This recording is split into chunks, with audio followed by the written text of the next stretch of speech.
The single most fun part of almost any tabletop RPG is when the party manages to get a hold of a pet. Almost instantaneously, it just fully derails the main campaign and turns it into a dog walking simulator, with everyone scrambling for a turn to name it and raise it and teach it new tricks. At a certain point, you kind of have to ask yourself, why bother with the pretense? Why not just make it so that your TTRPG campaign is chock full of adorable little creatures to capture and train? Luckily enough, Battlezoo Eldmon by Roll for Combat has done exactly that, and they have some amazing new things to announce. This critically acclaimed expansion takes the TTRPGs that you already know and love, like D&D 5e or Pathfinder 2e, and it brings your party's dreams to life by adding a ton of spirits known as eldmon that roam the world. Each one belongs to a core element, like water, force, fire, darkness, and they have a whole slew of abilities that you can use to defeat other eldmon trainers in battle. Plus, each has different forms that it can take on, from its adorable little pet form, all the way up to its deadly evolved form. So you and your eldmon can grow together as you travel the world on your adventures. But that's not all, because Roll for Combat is rolling out Eldmon Legends, which is an absolutely massive expansion to the series that introduces 13 new elusive legendary eldmon that you can find in the world, 156 more eldmon that range in rarity from common to rare, a slew of new items and gear that both the eldmon themselves and their trainers can wear and wield, and massive amounts of lore on every element, allowing any GM to seamlessly integrate eldmon into an existing setting without having to fully overhaul an existing campaign. All the rules and stat blocks are ready to drag and drop into your system of choice with ease. Plus, if you sign up right now, you can actually get these special edition eldmon hardcover and PDF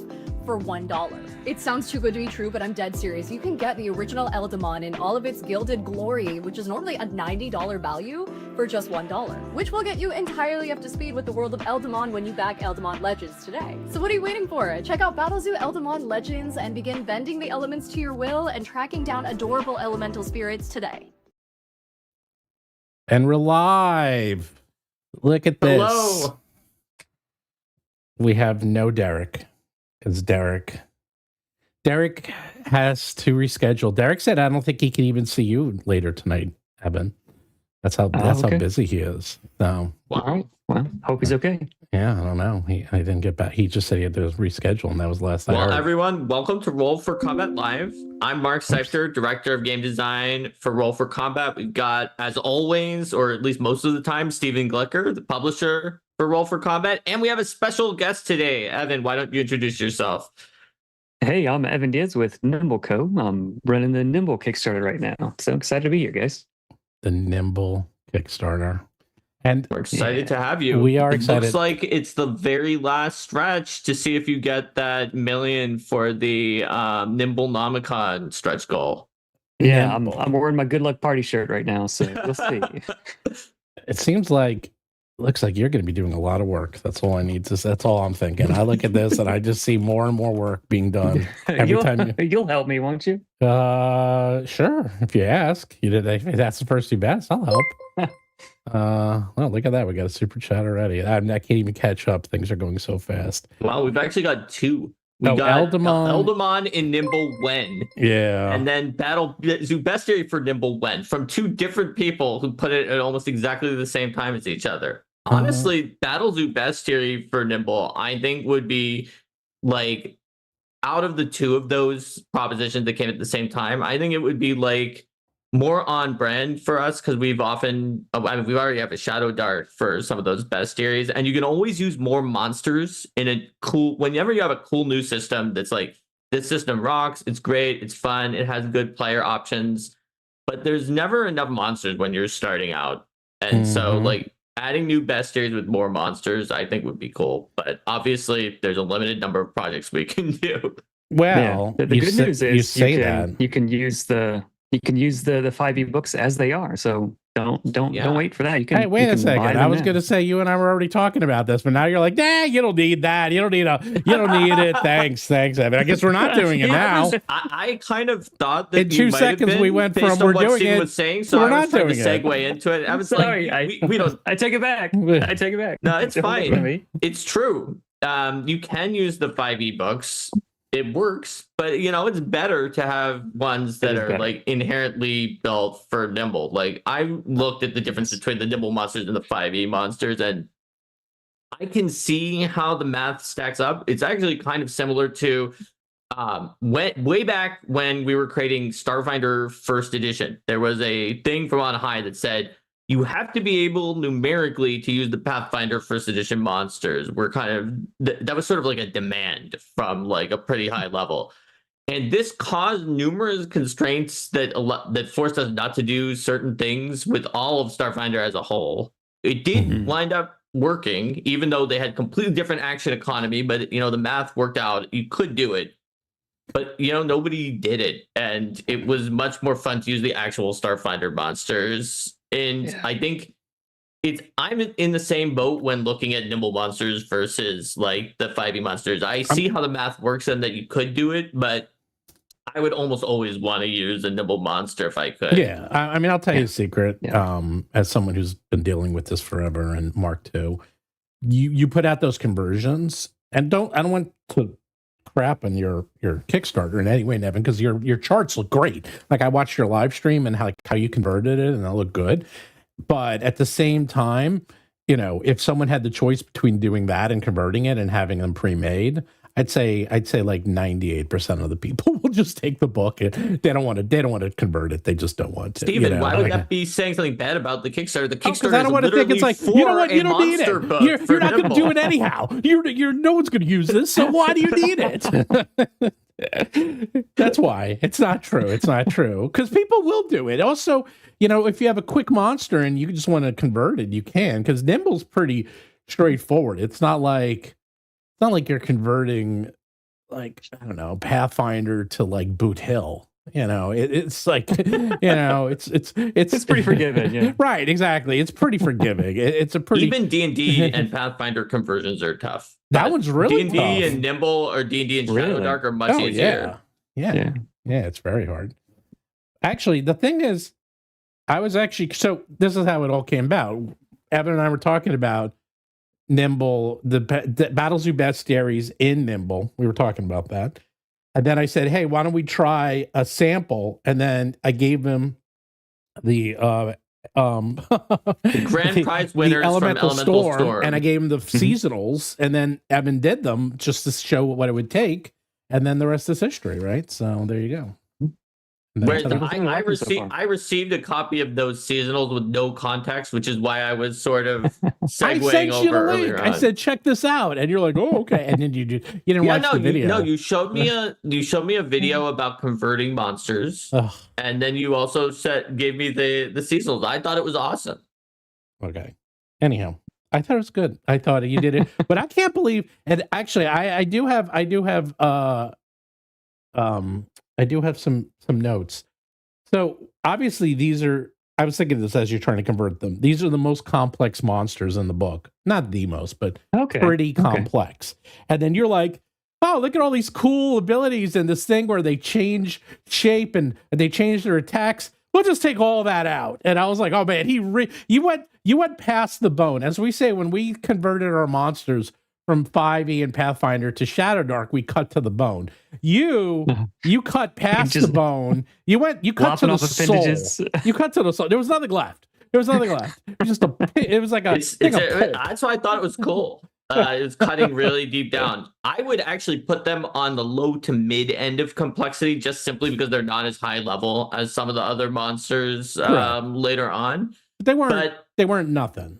But the Nimble versions are so simple. And I know. That's because Nimble monster design is even in some ways like can be simpler than Shadowdark's. Shadowdark's often like the bigger monsters have like a whole bunch of talents. And in Nimble, unless they're like legendary, they usually will just have something very simple, easy to look at, and just run almost like a routine. Yeah, I think that the fire elemental one and maybe the spring one could both be like solo legendaries and like keep a lot of the cool complexity. I think that would be pretty cool. You could even have like a conductor or like because they for people who are watching who don't know Elemental Storm, our grand prize winners were these 4 different Fae, and Steven's showing it on the cover, one for each season, and each of which are part like musical beings that are associated with that season. So I could see like a legendary named conductor or musician that's like, it's like a Jack Frost Hibernal Conductor or something like that has a lot of the abilities from the original and is themed as a legendary. Yeah. Well, anyhow. Yeah, I think that'd be cool. But yeah, I mean, you got 4 monsters on 1 page. I'm like, man, we could put all the bestiaries together and we'd have like a 50-page book at this rate. It's like, well, only if you took out the lore, I suppose. oh, that's Yeah, true, yeah. that's In true. Shadowdark, we did include the lore, even though Shadowdark stat blocks are pretty small, because we wanted to still have that context. Yeah, okay. Here's the thing. That's what, and that will be part of what we're talking about today, because that was something I wish Derik was here to defend himself, because he was looking at ours and he was saying that what we do is not Shadowdark, because he's like, Shadowdark, every class is 1 page, maybe 2 at most, and we have 4, 6 page classes. And obviously, has Derik seen some of those other classes that are in the later Shadowdark books that sometimes have tables of like weird things that are in them? No, he's only going by core. He's only going by core. And the monsters, though. And of course, the monsters, like, you know, the most complex monsters are CR 30, and those take up a full page, but they're CR 30. Like, you know, 99% of the monsters in Shadowdark are attack. And if it's really complex, it's attack and claw, you know, or like super complex. It'll be like attack claw, 3 times, tail, but you can replace one of the 3 attacks with this weird. That's it. Like that's the most complex the monsters ever get. You and I are like, yeah, that's not happening. Like our monsters have way more abilities. The funny thing is they had a lot more before then. Actually, they were cut. Like a lot of abilities were cut. So if something has like 7 abilities, it probably had like 9 or 10 before. So they were heavily cut down. So but even I think that Derik has a point that the monster design is for ours tends toward the upper end of Shadowdark monsters, but he doesn't have a point about the classes. I mean, I was more familiar with the core classes in Shadowdark myself. Well, when Michael was talking about it at first, I was like, oh, well, these don't look exactly like the core. Michael pointed out to me all the other classes that Kelsey had made after that. Well, he was talking about the Spell Gambler, basically, because that one is very complex. Not very complex, but it is. Hey, man, you use a deck of cards to cast your spells. How fucking cool is that, man? That is like the coolest thing. You literally don't even know what spells you're going to cast. It's all based on luck and how well you deal cards. So, and you can wind up with a high tier spell. Yeah, you could be casting low levels tier 5 spells at level 1. It's awesome. That you have difficulty casting. Yeah, I mean, that's cool. What class is that?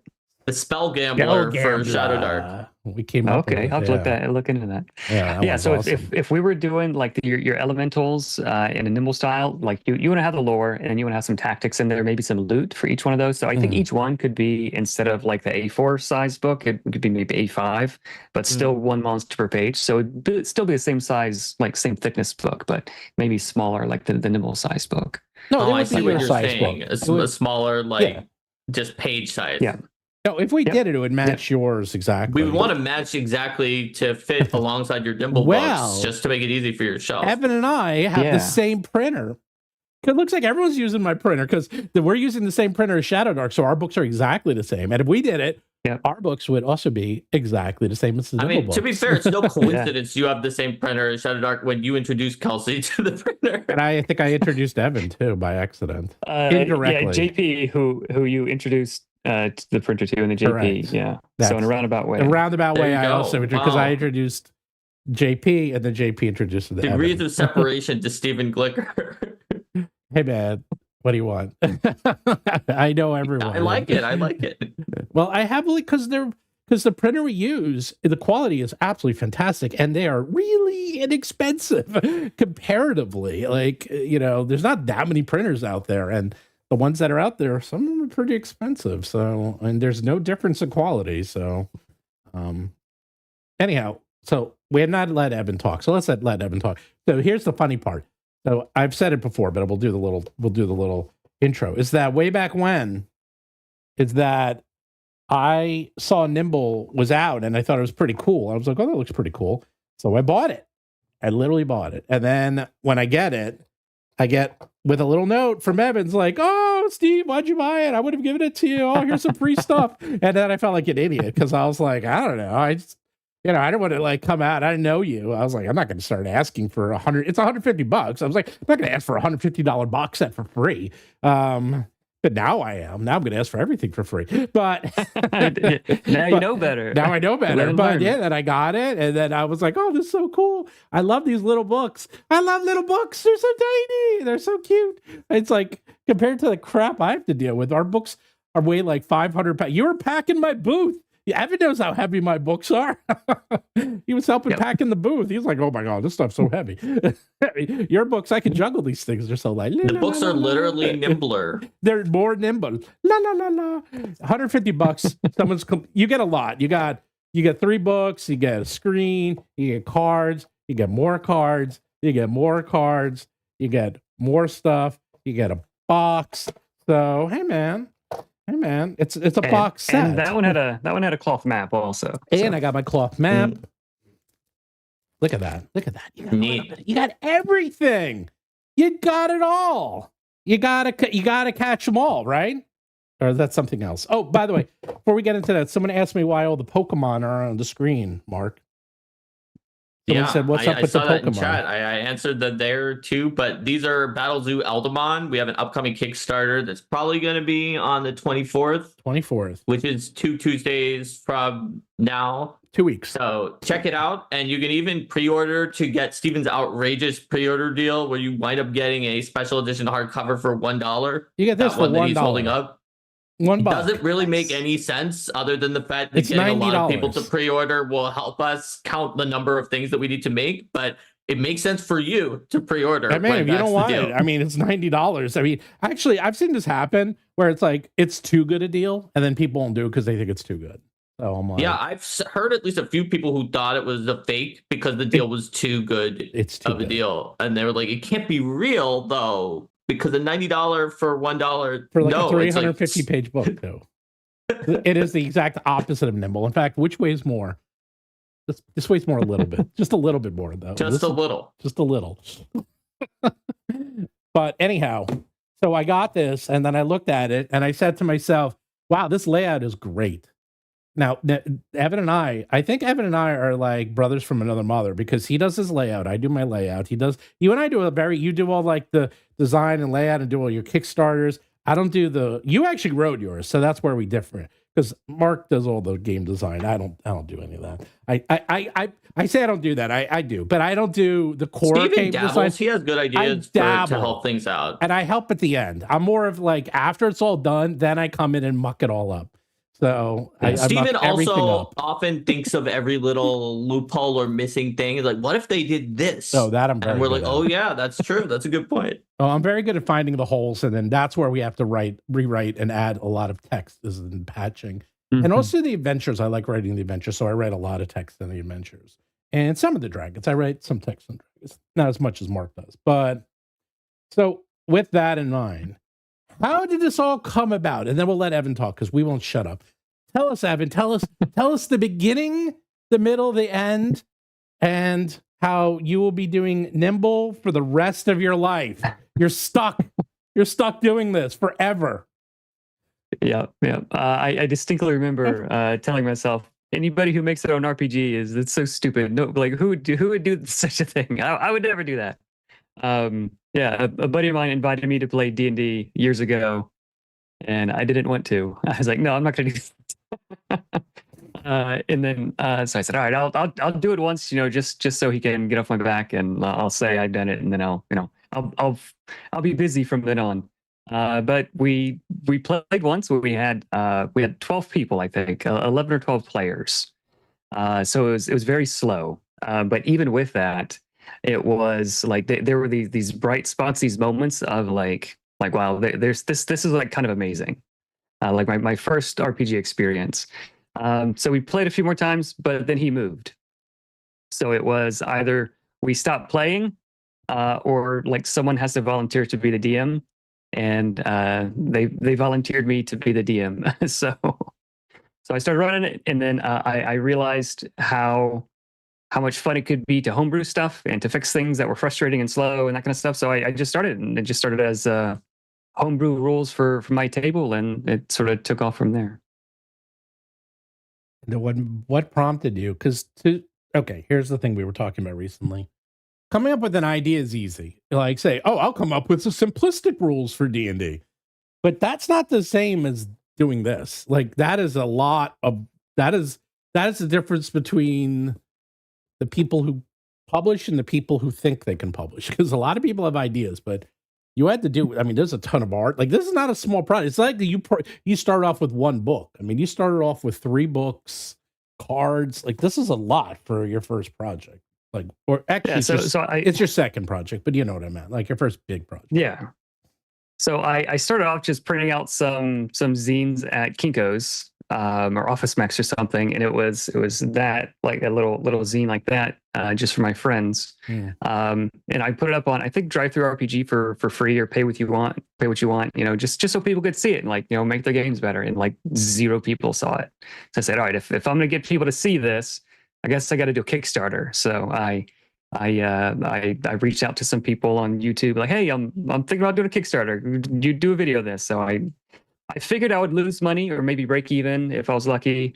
With a little zine, it was just a rules hack for 5e, and it ended up doing a little bit better than I thought. And then people said, hey, you gotta keep going. So it was really, a lot of it was the community encouraging me, making me keep going. So that those are sort of the stepping stones. All right. It's the community is like the whisper in your ear, like the serpent whispering, you can do it, you can keep going. Yeah. So the first Kickstarter, they said, oh, hey, like the first comment was, hey, do you have a Discord? I said, no, I don't do Discord. And then the second guy said, hey, do you have a Discord? Then I thought, okay, I better start a Discord server.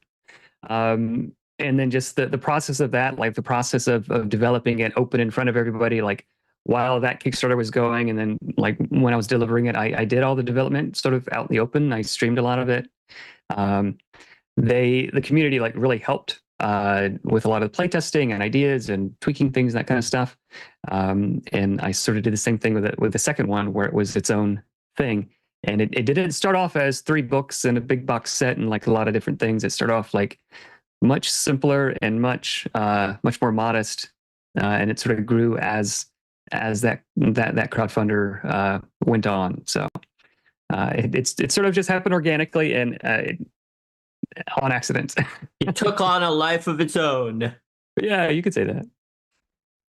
So you eventually did do the whole set and the box set. And then you did something that no one should ever do, and they're ever, is that you had them all shipped to your garage, and then you fulfilled them yourself. Oh my goodness. Yeah. Oh, that is my nightmare. That is my nightmare. You're like the 4th person I know who's I had done a that stress too. response just hearing that. I saw Mark 2 trucks. He's like, oh my God. Like, whoa. 2 trucks filled with pallets. It wouldn't fit in the garage. So No we had to way. like, No way. yeah. It was too much to fit in a 2-car garage. Yeah, I mean, it's like, yeah, I mean, when we went to my warehouse, and then Derik, I took pictures, they came up. I mean, we've been doing it for years, but he's like, oh yeah, here's your wall. Like I literally had an entire wall in the warehouse to the ceiling, Nice. you know? So it's like, they take up a lot of space, and each pallet is like half a ton at least, if not more. Yep. So Yeah, books take up a lot of space. Like you don't realize. Like, I figured like, oh, yeah, I got plenty of space. And then like the second truck showed up. I was like, oh no. Oh, no. That's like when the first truck shows up, you're like, that's not so bad. And then the second truck, you're like, oh no. Yep. It's like, what did I do? So what did you do with the ones that couldn't fit in the garage? I guess you just put them in the house somewhere. Yeah, so like on the other side of my desk, like it was full to the ceiling, and like it wasn't just the boxes of books and stuff, it was like the boxes from Uline to ship out everything. Oh my God, are you so still it was married? all the packing material. Oh yeah.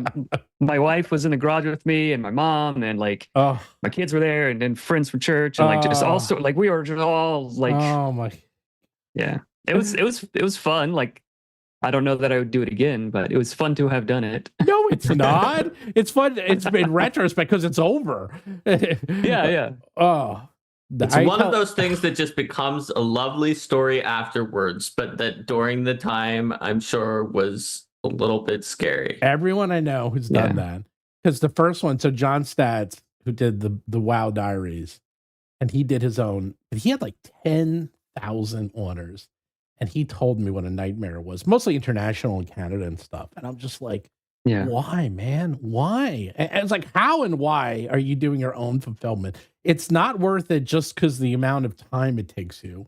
It's like if you add your hours times, if you know how much you could be doing something else. Time is money, man. And then JP did his own, and you did your own, and I'm like, guys, stop doing your own fulfillment. I won't be doing that again. But I mean, we got it done in like 4 days. Really? Oh, okay. That's we got it done in like 4 days, and then like from then on, like just the daily orders that were coming in, like the first half hour of my day was packing.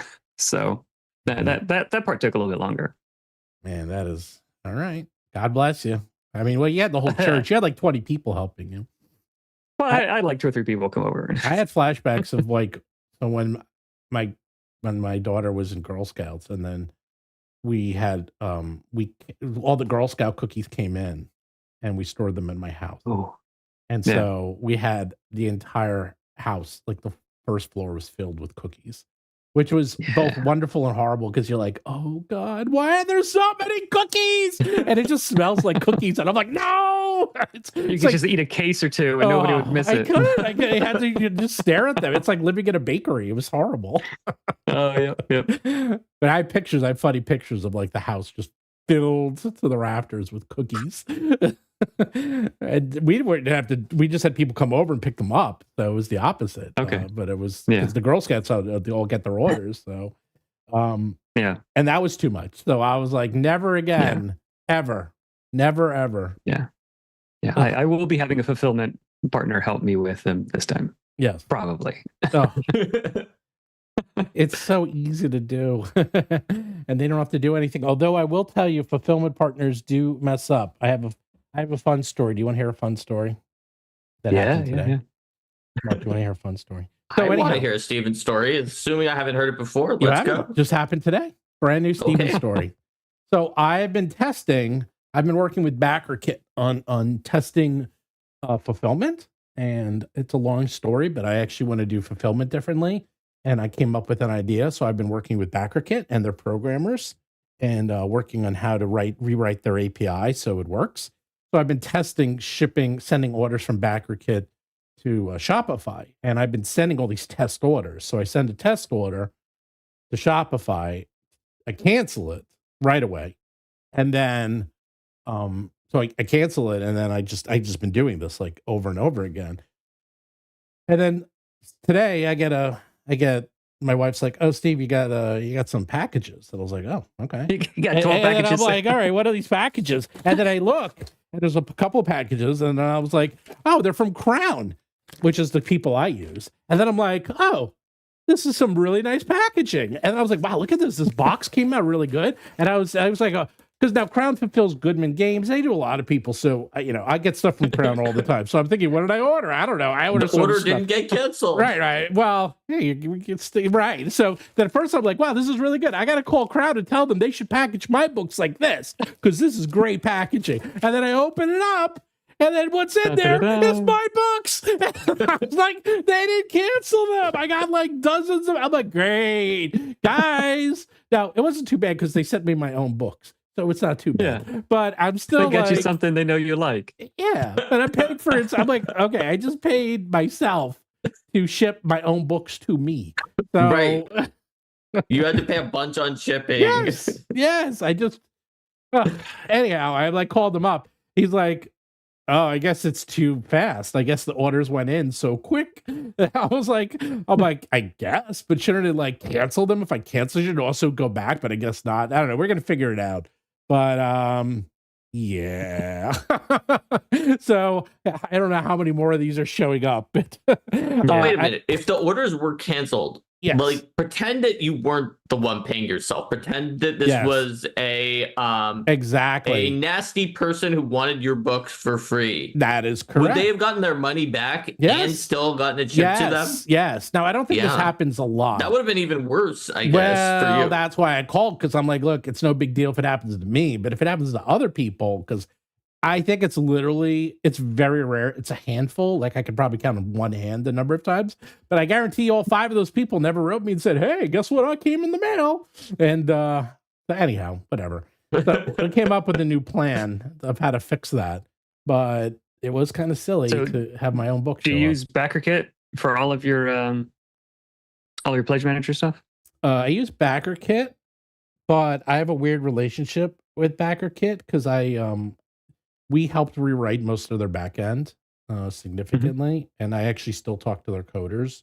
So we actually, like, when I see something I don't like in BackerKit, I'm literally like, hey guys, fix it. And they literally, I work with them to fix the back end. So the advantage of being a high level coder is, we do that a lot. So yeah, Have you guys heard of Hive?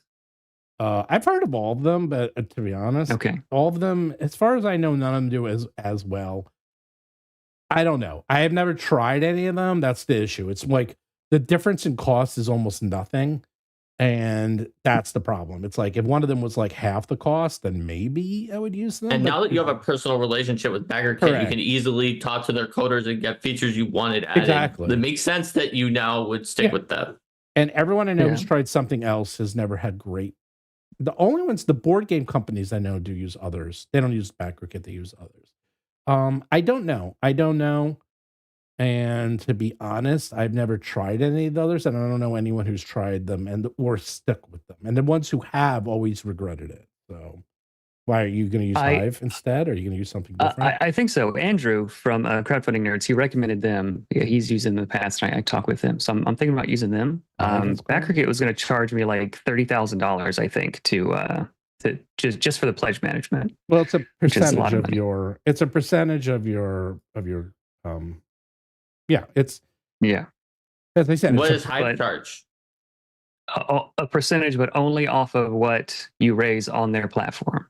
So they don't take a chunk of the Kickstarter money. Oh, I see. But why would you use their platform? For pledge management. Right, but so does that mean that if you don't raise anything on their platform, that they're free? Yeah, then that would be free. Yeah. All right. Well, maybe I'll check them out. Well, if I ever get $1 million, free is always the best price. Yeah, well, that's as long the best as you're price. getting good services for it. I mean, I haven't seen that before, so that's actually a reason for me. Well, you be my guinea pig. You tell me how it is, and then I'll let you know. I'll let you know. Yeah. But that's a different, you see, but that's the trick is like BackerKit does that too. Okay, we're really in the weeds here, but BackerKit does. So BackerKit wants you to use their pledge manager and their store because they get a percentage of that and they push you hard on that. I basically use them for only pledge management, and then I do everything else myself. So if Hive is free, they will literally not get a penny from me because I will never use them for anything other than just pledge management. So. And that's it. They would never buy anything. I feel like BackerKit has the strongest like crowdfunding platform. Like it has the best tools. Kickstarter has been very, very frustrating for me to use. But like as far as the pledge manager, BackerKit has been like a little bit kludgy for me. So I've not been impressed with them. It's a little kludgy. They're all are. But once you get the hang of it, you're completely right. But I will say. Their customer service is fantastic because whenever I have an issue, they come in, they do videos, they explain it to you, they get back to you immediately. Now, remember, I've also been doing it longer, so there wasn't that much competition out there. Yeah.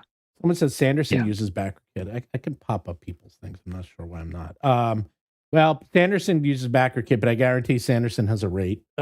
He's not paying what we're paying. I promise you that. So, once you're big enough, you can throw your weight around. They guarantee that they're getting a smaller percentage, but he gets so much.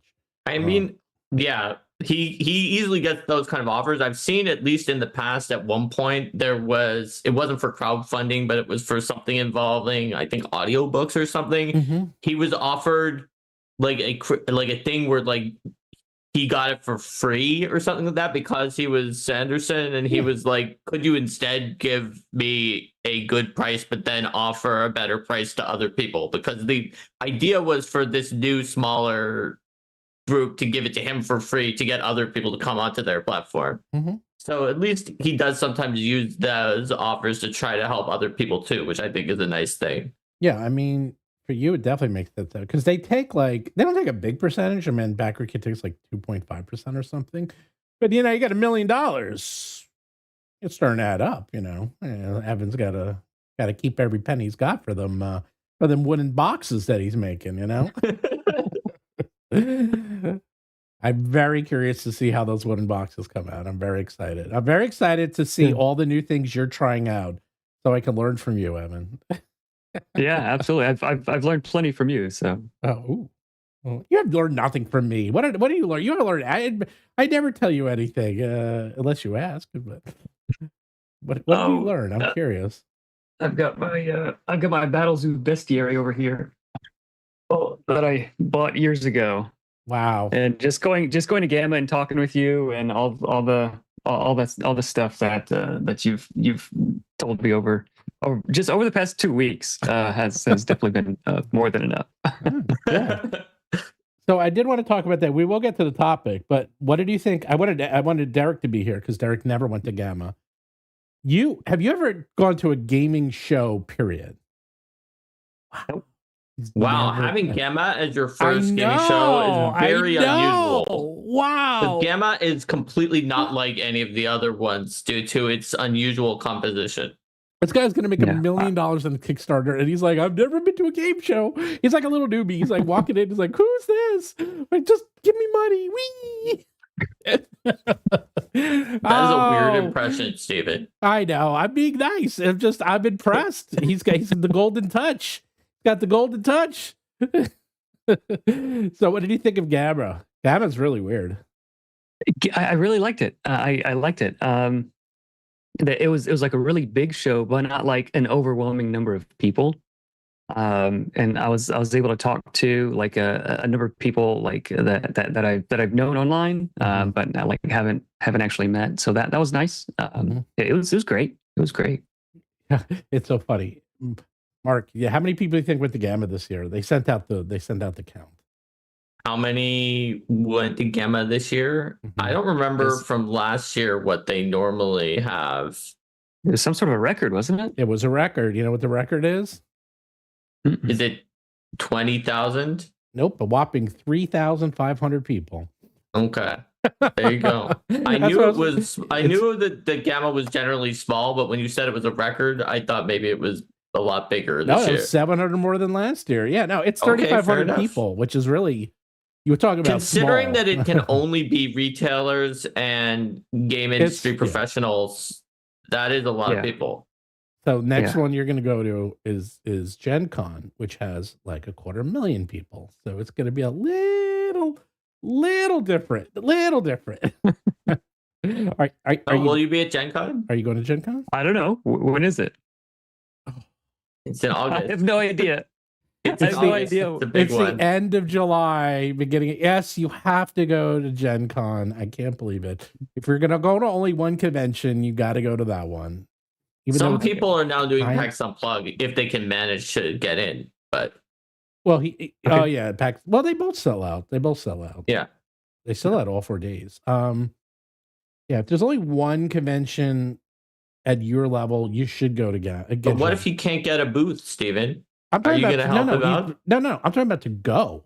Oh, to go as an he doesn't attendee. I'm just saying attend, not a booth. Just attend. Just to go as a person. So, no, you should definitely go.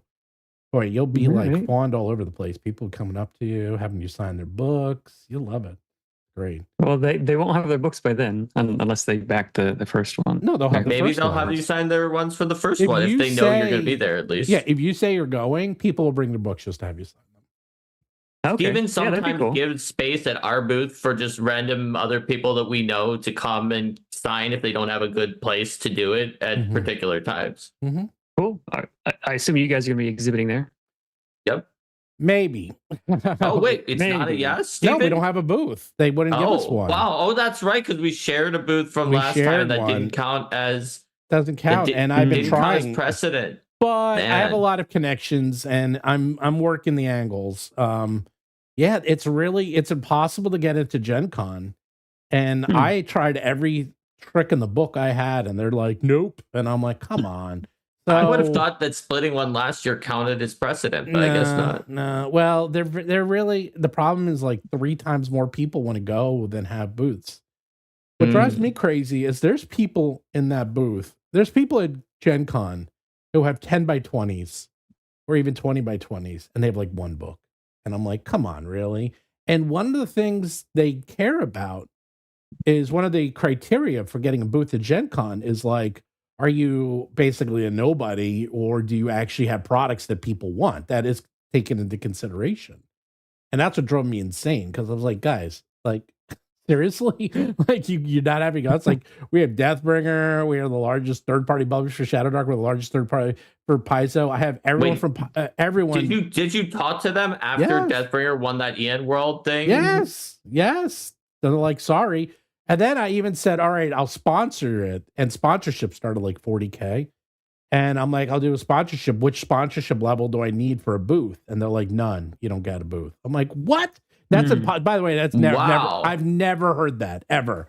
Because that's part of it. That's is that you shocking, get a booth. because the sponsorship would be way more money than we would actually make there. So like, they wouldn't even do that. They're like, no booth. Wow. I guess that means we're not going, because if they're not going to even do it for so much money that it's much more than we would make having a booth, there's no way they're going to do it for anything else. Well, I'm going either way, but what will happen is I am talking to other people that have large booths, and if I can get a small section of their booth. Because I only need a 10 by 10. I only need a little area. So there's a couple of people, I won't say who, but there's one that's looking very promising. They have a big booth and they don't need it, and they agreed. So they're like, yeah, I'm just see if I can get a booth. Fingers crossed. Yeah, it's really annoying. It's like, I'm actually shocked, because most companies want your money to the point that if you gave them $40,000 that they would do the thing. No, because they sell out of everything. That's the problem. Is like Gen Con has become. Oh, so they sold out of sponsorship slots too? They sell out of everything. That's the problem. Is they literally, the whole city sells out. It's actually too big. That's the problem with Gen Con, is that it really shouldn't be in Indianapolis anymore. Like, if you, like, all the hotels are sold out. I mean, you can still find hotels, but like, you might be 15 miles away or 20 miles away. Like, it's very, like, the entire city sells out. And I mean, the entire city. Oh yeah. Yeah. There's nothing left. Like, you cannot get in, and it's way outgrown the size. Like, now there's not enough room. They don't have enough room for booths. They don't have enough room for anything. Like, everything is too big. And they really have to move to like Vegas or something. Like, they have to move somewhere that handles it, because Vegas can handle it. There's a few other cities that can handle it, but they can't. Like, it's just too big. It's way too big. Interesting. How long is their contract locked in with Indianapolis? Pretty long. It's like 5 years or something. They're literally building a new hotel across the street almost just for Gen Con, because that's how much Gen Con makes. So much money for Indianapolis, and Indiana makes like 60, 70, 100 million for the city, because they go crazy. Like, everything is themed for Gen Con, because the city, they make so much money on it. Like, you go to the airport, they have like gaming tables in the airport. It's crazy. So anyhow, what's the benefit of going to something like that if you know you're going to lose money? Because everyone's we normally wouldn't lose money. It would only be if he had to Okay. do that giant sponsorship, If you had to do a that was sponsorship. that expensive. yeah, then I might have lost money. But no, we don't. Okay. You don't lose Normally money. we make money. Yeah, no, you don't lose Okay, money well. at Gen Con. The problem is just now Gen Con's so big that you can't get in, and like, no one can get in. So that's sort of it sort of defeats the whole purpose of the thing. So I'll try again. Try again next year. That's all I can do. I can keep trying. But anyhow, well, we'll be at GaryCon this weekend. But you should still go to Gen Con, because Gen Con is fun just because everyone's there. And I'll it's look into it. I wasn't even thinking about it, but maybe I will. Would be good to see you there if you are. Yeah. They said here, Wally DM said, Gen Con is so overwhelming with people, traffic, and hotels, but everyone should try to experience at least once.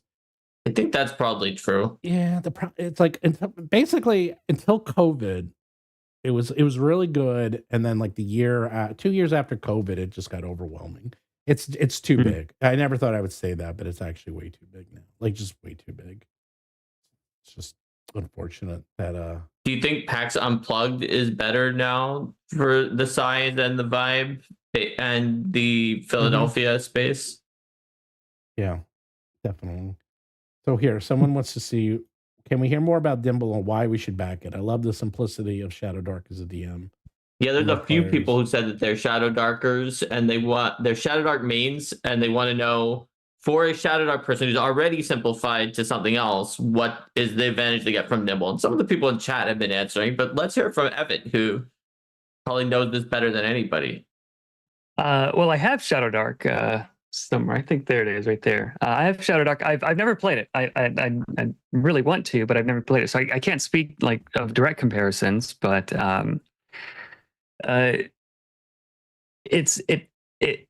it's not exactly OSR OSE kind of stuff. It still has like the 5e vibes of like I have a lot of different options to build my character. But just without some of the fiddly things that you have to, some of the hoops that you have to jump through to actually play. So you can have like 2 or 3 or 4 people with the same class, but each one feels like very, very different. So you still have a lot of the options that the someone who likes to like optimize things or really think tactically and strategize, where combat isn't like a fail state. Like combat is sort of like the fun part of the game. That is sort of the vibes that Nimble goes for. So it's more of that. It's more heroic fantasy. You can do more like grimdark, Shadowdark kind of stuff, very, very easily if you want to.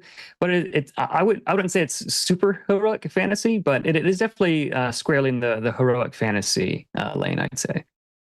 I think that I have played Shadowdark, so to add on to that description, imagine for you, the viewer who are one of the people in the chat who've done Shadowdark but not Nimble and are wondering why would I want to get Nimble.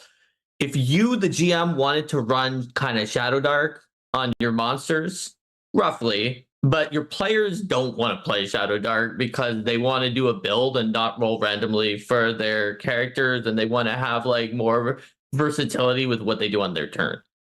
And so if your players kind of wanted to play something that was a little more similar to 5e or Pathfinder, but simplified, and you wanted to run something that was a little more like Shadowdark, Nimble might be a good option for you because the asymmetric way that players and creatures work mean that the players get more complexity that is not needed to be added to the monster side. Yeah, I mean, I haven't played Nimble, but I played a fair amount of Shadowdark. Shadowdark is really pretty straightforward and pretty easy, and Nimble is definitely more complex and more options. So I'd say it's somewhere between 5e and Shadowdark in terms of complexity. If you had a tier, I'd actually like to do that, like a tier of complex to least complex. Derik would be good at that. He would know. Yeah, you would need multiple dimensions for it. Yeah. Here's another thing I would say. So people who in the chat who love Shadowdark, what do you think about the Fruitful Void and the way that sometimes like the monsters have an ability and it just doesn't tell you at all what it does? Because some people love that. And Nimble has a lot of creatures that are as simple, or as we said earlier in this video, sometimes even simpler than the Shadowdark creatures. But they do, as far as I've seen, and again, I've not played Nimble, only Shadowdark, they do tell you what they do. I feel like with the Nimble, I know exactly what it's going to do, whereas with the Shadowdark, famously, my group played Stupefied in a way that later, when I was talking to Kelsey's like, well, anyone would know that Stupefied is, and then said something completely different. But then the way we played was fun, and we talked about how it was interesting that it came out differently. So that's another way you could sort of decide between them potentially, is that Nimble is simple, but it's very specific on what to do. Yeah, I would say that it's simple to pick up, but like tactically deep. So like for like when I was playing D&D, there was always one person at the table who like never understood bonus action. Like, bless her, like she just never could figure it out. Like, if I don't move, can I use an attack as a bonus action? Like, no, that's not how any of this works. So like she just wanted to hang out with her friends, just play, right?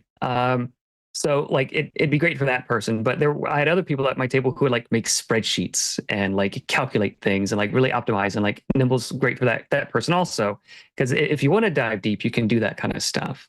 But as the GM, since that was always my job, a lot of focus is on the GM side, where like the monsters they're not just like differently shaped bags of hit points. Like, this is a D8 of damage, with so many hit points, and this other monster, completely different monster, D8 of damage with some other amount of hit points. It's each of the monster groups sort of like they're built to run and feel very, very different, and the way the party interacts with them is intended to be very, very different. So the goblins and kobolds, like they're practically have the same stats, but they run very different, and the heroes are going to fight against them very, very differently. So they feel different to play.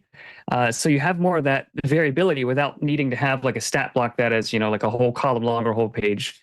You have a lot more juice for the squeeze, I guess, is how I would describe it. There you go. Someone in chat is saying that Evan needs to run Nimble for Steven and Mark.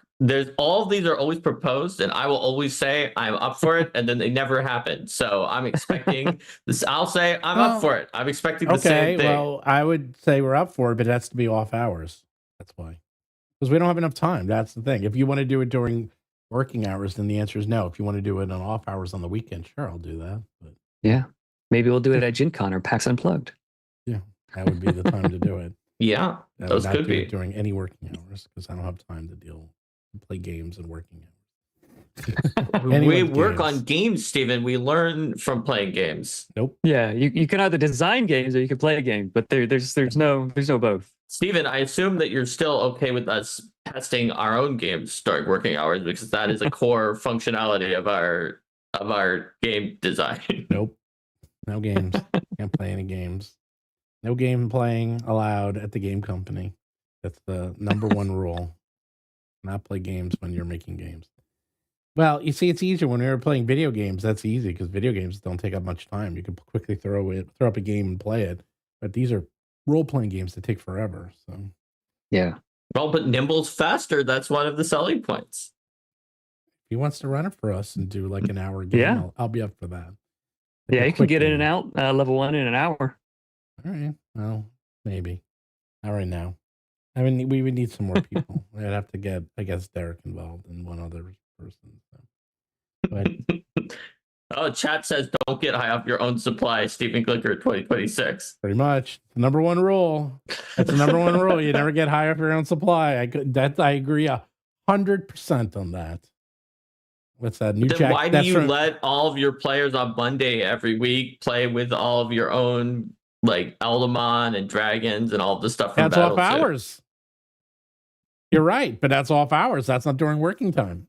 So not fair enough. Yeah, I mean, we can do it off hours. You want to do it off hours? Do no problem. Yeah, that's New Jack City. Don't get high off your own supply. Another movie Mark has never seen, I guarantee. Even though I've heard that quote, but I have not seen New Jack City. You're correct. Yeah. You know what, Stephen, though? When you were gone last week, Jess and I talked about 80s movies that we had seen. And we determined the reason why you named 80s movies that we hadn't seen is that we were very, very small children. So we named movies that were for small children. I saw 70s movies and I was a small child. I wasn't that young in the 80s. I was like that's why you saw such a wide variety of 80s movies, whereas Jess and I were very young. We could talk about like The Little Mermaid or things like that, which we saw in the 80s. Because I went to the movie theater every weekend. That's why. So fair enough. In fact, I did. I didn't know these existed. I was thinking we should do that. Is that there's a thing where it shows a clip from a movie, and then you only had a few seconds. Actually, for this one, it was like they showed the clip from the movie, and it's 7 seconds to figure out what movie it was. But I actually had it on 2 times speed, so it was 3.5 seconds. And they did. It was 80s movies, and it was like 1 in the morning. And I was like, ooh, what's this? And it started. I couldn't stop. There was 180s movies.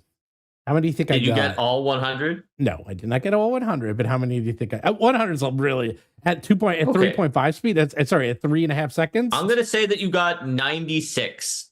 I'm gonna say half so he can impress us.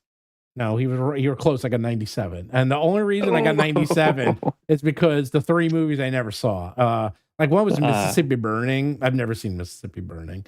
Some of them were so easy. Some are like Conan. Like Revenge of the Nerds. Like, I mean, it's like, there's in a second. Even I would have been able to get those. That's what I'm saying. It wasn't a hard quiz. And then maybe not if it was a clip that I didn't recognize. But I know what those movies are. Yeah, like 20% were like obscure clip. Like even I had to think for literally a second. I was like, what? Oh yeah. And then it started to keep playing them. And then they had the 70s one, but then they had like The Godfather, Star Wars, Jaws. I was like, come on. Like, this isn't even fair. Like, they were way too easy. So, but yeah. Fair enough. Yeah. So people in chat are asking, I know. Is simpler D&D actually better? All right. So this is where this came from. So at Gamma, one of the things that people kept talking about, now these are all developers and people in the industry. And the one thing I kept hearing is that for role-playing games is they're all going simpler and they're all going easier. And they are becoming simpler and simpler. And like even example with Paizo, because they used to do, 4-hour, so it was a Starfinder and Pathfinder Society, you could have 5-hour sessions. Or 4-hour sessions. Now it's 3-hour sessions, and even that's too long. Like they're trying to get them down to like 2 hours. To be fair, they did publish I not 1, not 2, but 3 different lines of short adventures that were 2 or 1 hours that just had different names like bounties and quests back in the past. But yes, you're right that they're shrinking down the standard size from 4 to 3, which is different than publishing a secondary line. But I'm saying they were saying that because how about this for Dungeon Crawler Carl, which is going to be that's going to be big is beyond an understatement.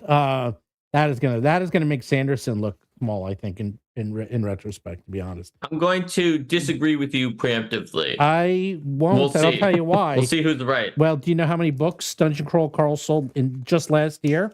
Just last year. Do I know how many books it sold more, last year? Sanderson or Dungeon Crawl Carl? Yes. I think that Sanderson made more money than Dungeon Crawler Carl last year. I didn't say that. I said who sold more books. You already know the answer. Dungeon Crawl Carl. It must be that Dungeon Crawl Carl has very small books, though. That doesn't make up the same thing. Sold over 6 million books just last year. Wow. That's like in the top 10 ever. That's not like the top 10. That's just that is insane. That is absolutely insane. In 6 million books, like Harry Potter has only sold like the whole series has only sold, I think 170 million or something like that. So maybe it's 190 million. Like that number is beyond insane. Anyhow, the point is in there is the Dungeon Crawl Carl that is designed for 2 players. And that also is becoming very popular is duo player RPGs. So this is designed for 2, 3, or 5 players, but you can play it. And that's also was very popular is players where you could just play with 2 people. So one person's GM, that's it. And it's balanced for 2 people and that's it.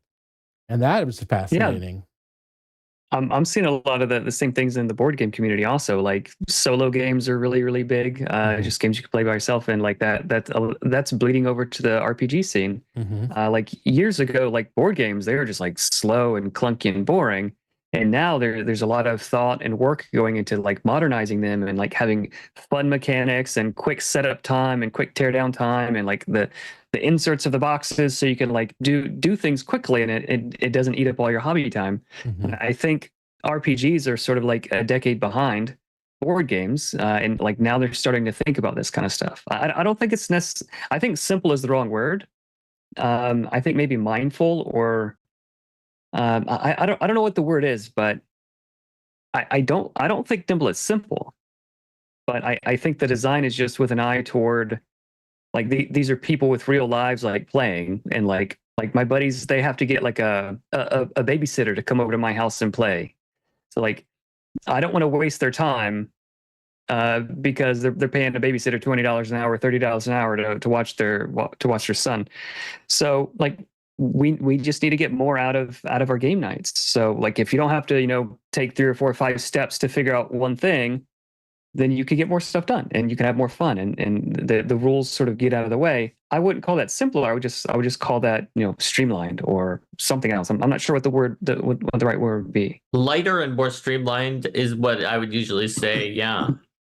And I think that's absolutely right. But I think it's not true that tabletop RPGs have only now started thinking about being streamlined. I think there's always been push and pull between being streamlined, being comprehensive. One way that I like to talk about it is that you have these sort of 2 dimensions in your game. I'm going to call one of them complexity, but really all of it is part of complexity. Complexity, I'm going to call the barrier to entry.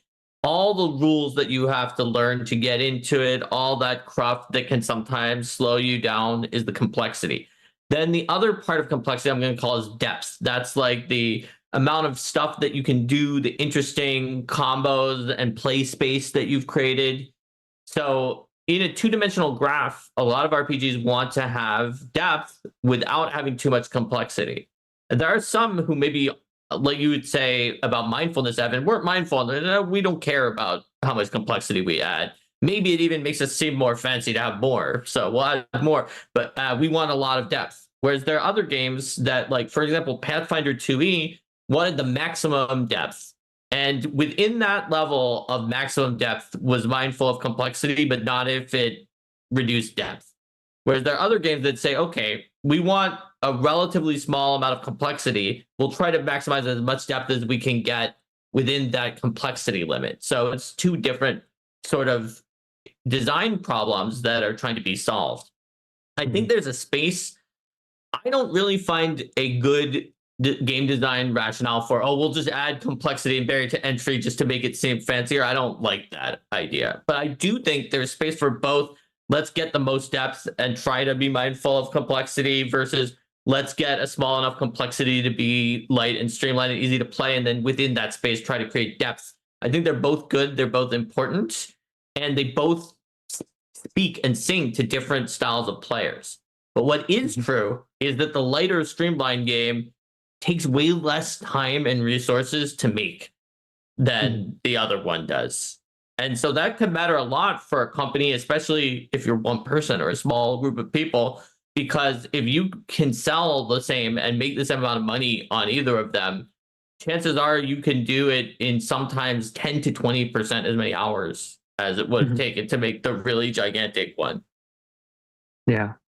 Yeah. I think there's a temptation when you're doing game design to like, and this is a temptation for me, like to lean towards simulationism. And if Derik was here, I'm sure he would have said that already. As I was developing Nimble, like I was having a lot of fun, like coming up with rules of like how far one hero could throw another hero and like all the different, eventualities with that. And then I just thought, like, this is stupid. Like, why would you want to stop your game to like calculate how far you could throw someone? Would that be fun? Would that be part of a simulation? Like, yeah, maybe if this was a video game, like the computer could just calculate all of that and like you don't have to worry about it. But because it's a tabletop role-playing game, like you have to, all the calculations, all the steps have to be resolved like manually by the people at the table. And then we have to remember that it is a game and not a simulation, right? So like the TT is important, and then the G is also important. So like we have to remember that, or at least I do, that like it being fun is the point of it. Absolutely. Yeah, but fun and is. I was going to say fun is different for everyone because. Yes. Yeah. Here's the thing. So like in my board game night, so in board games they're called heavy. So they're not called complex. So we call them heavy games in board game vernacular. Heavy versus light, which is why I was talking about light as a possible way to call the tabletop games too. Yeah. But so anyhow, when I go to board game night, people are like, because everyone will bring games and then they'll say, okay, what do we had? And I'll be like, I got this. It's medium weight. This is heavy. This is light. And then people are like, well, I had a hard day. I just want a light game. Or someone's like, oh, I'm in the mood for a heavy game. Like, But you can go and you can play a heavy game for 3 hours or 2 hours and then you're done. And the problem with a role-playing game is like, okay, what am I committing the next 2 to 4, 5, 6, 7 years of my life to?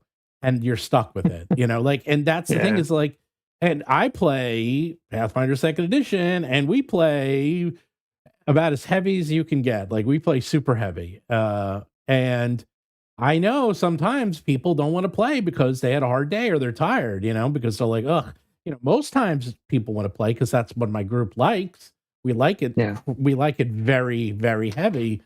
But, and that's, I got to run it. And sometimes I'm tired. I'm like, oh, I got to run this game tonight. And it's like, ugh, it's like so much I have to do. It's so complex. And, I'm in the mood for a light game. And that's the problem is that with role-playing games, you can't just decide to make it a light game that night. It's like you're stuck with whatever system you're using.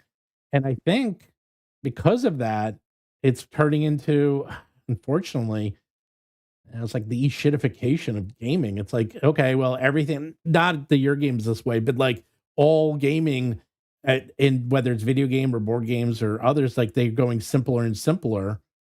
I wouldn't use shitification for that because that has an inherent judgment value. I would say like the crab thing, carcinization, where everything converges to a crab. Right, even better. Evolution is pushing everything towards one point, where maybe it would be interesting to have a wider variety of options. Everything is pushing everything to easier. In fact, they were talking about this because the #1 board game last year was like Take 7, which is like an $8 game, and it's selling millions. And I hear it's like I've never played it, but it's like a 5-minute game that's super simple. And I'm like, of course, that's the one that's like the super best thing. Like it's like an $8 game that's crazy simple that takes 5 minutes to play. Right. Yeah. It's like, so I want to circle back to Evan's point about simulation, because I think that there's an important point to be made about this, which is I've said this before in other streams. So some people who watch this may know this already, but the point of including any elements that are simulation based or verisimilitude based are entirely, to go to Evan's point about the game and the fun, they're entirely about the feel. So you need to include enough of those elements that your group, whatever that group is who wants to play the game, feels kind of right to them. It doesn't feel weird or off or things like that. In some ways, that just means you can have something that's very abstract that has thematic elements that feel right. And for other ways, it can depend on your group. Like if everyone is a chemistry major in your group, maybe what you're doing with acid will not feel right to them, but for most people it would, right? Yeah. Like to give an example from Nimble of something that might not feel right to some weapon people, but honestly, most people don't care. And in Nimble, like if you're thinking about what weapon do I think of Mark as the person who plays a lot of RPGs is going to be the least accurate versus the most accurate, the most likely to miss. I would not think of a dagger as the most likely weapon to miss. I would think of a great club as the most likely weapon to miss. It's like very clumsy, it's powerful, but likely to miss. In Nimble, the dagger is much more likely to miss, like 3 times as likely to miss as a great club. But do I care? Is that going to change my enjoyment of the game? No. So it doesn't really matter. But for someone else, maybe that sticks in their craw and they're like, I do dagger fighting in real life, and I'm telling you, those are really accurate. Why is it 3 times more likely to miss than the Great Club? So sometimes that just means different games that choose different knobs and levers to pull are right for different people, depending on their own sort of personal mouthfeel. Yeah, absolutely. Like anything that you make and you intend it to appeal to everybody, like it's going to appeal to nobody. So I think it's good to have a game that's opinionated, that it's about this and not about that, because the people who want that, they're not going to want this, and that's okay. But the people who want this, like they're really going to like this. So yeah, I think that's a big design mistake, to try to make everybody happy, because you'll end up just making everybody upset.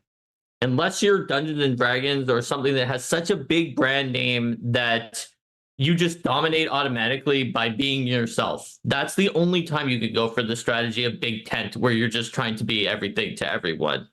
But if you're a newcomer and you try to do that, I mean, they call those heartbreakers for a reason. You're absolutely right, Evan. They're called heartbreakers because you think it's going to do well and then it breaks your heart, because you can't just try to be everything for everyone. You have to you have to stake your claim. You have to take a stand and decide what you are and what you are not.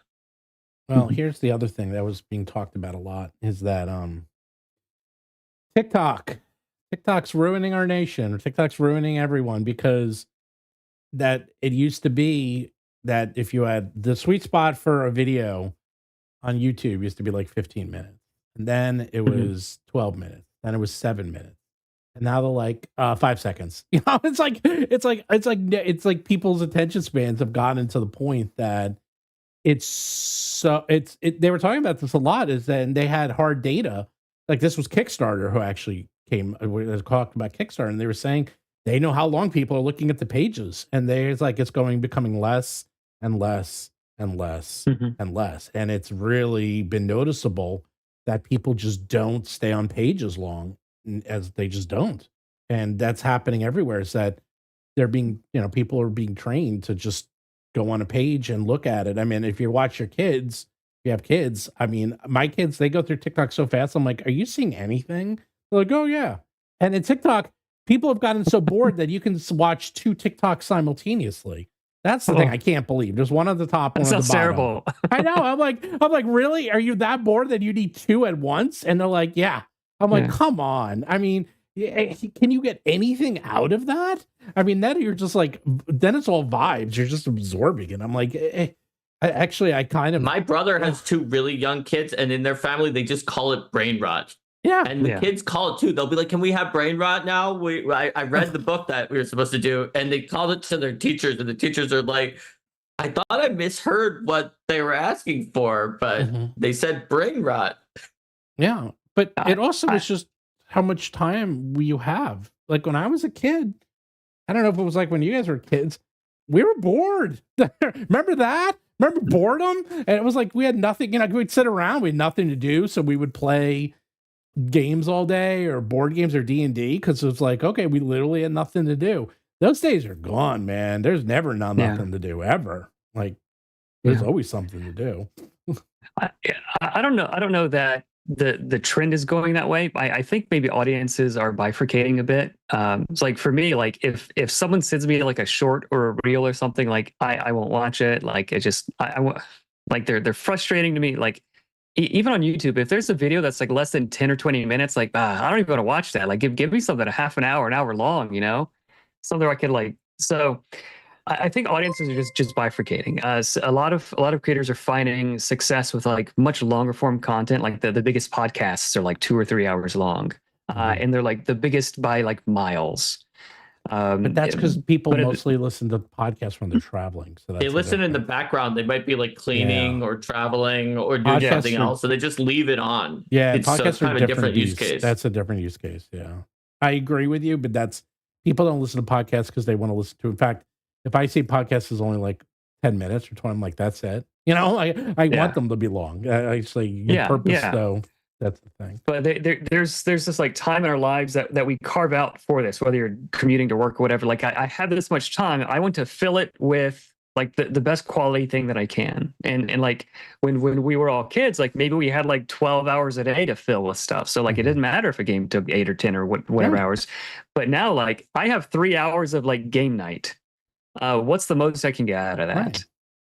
But even my kids, and you have kids, like, I see them, they sit on the couch looking at their phone, scrolling through TikTok, and like, I'll come back 4 hours later and they're still there doing it. And I was like, come on, guys, really? I mean, when I would literally, someone's like, back in my day, we were bored and we liked it. You know what?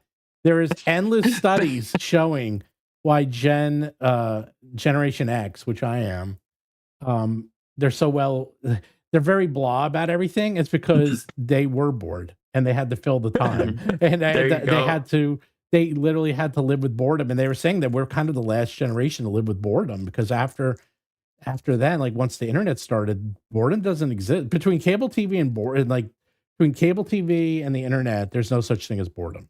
Like, there's always something you can find and do, always. So right after that one you found, we got a super chat from the Pale Prince that says, Evan, what is your favorite Nimble spell? Yes, what is your favorite Nimble? Yeah, I saw that. I'd open up the book and see. I don't know if I could pick one favorite Magic one. Missile. There. Yeah, found magic it for you. missile. There's a really good one Okay, in the well. Radiant School called Vengeance, and then there's one in the Necrotic School, Creeping Death. I think those two are pretty cool. There you go. I like that. My favorite Nimble spell is Teleport. It's my favorite because it's a secret spell, which means nobody can get it unless the GM specifically gives it to you, which means you can tell all sorts of stories in Nimble without worrying about, and then everybody just teleported there. There you go. There we go. So it says, oh, well, now people are just asking Nimble questions. Well, but that's what part of what the video is about, right? I wasn't saying it was a bad thing. I'm just saying.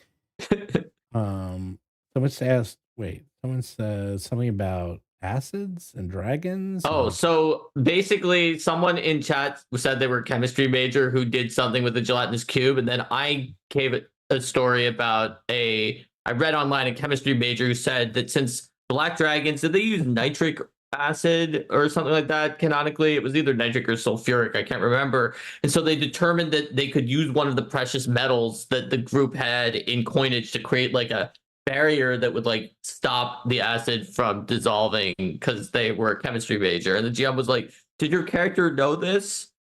It was like, so someone actually is interesting. So they said, we have boredom still, but is it different? Overstimulated boredom. Yeah, it's completely different because when I was bored on the weekends, we would go over our friend's house and we'd play D&D for 12 hours. Like that, that's what we would do. We would literally play games, very complex games, and we would say 12 hours wasn't enough. And we would go out and do things. Like we would actually, I don't know, play sports. We did that a lot. And we'd like go to the field and play baseball and stuff. I don't know.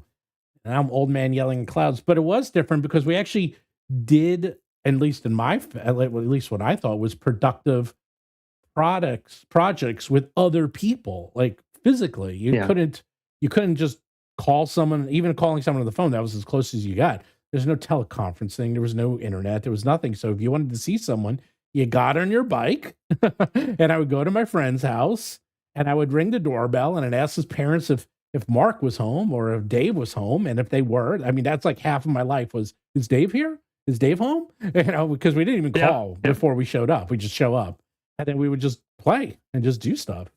You don't need to do that. Like, and my friends are like sitting here, my kids are sitting here chatting with their friends, on face chat all night, and I'm like, then I'm like, you going out? No. But then they're chatting all night. I'm like, okay, it's kind of social, I guess. No different than me.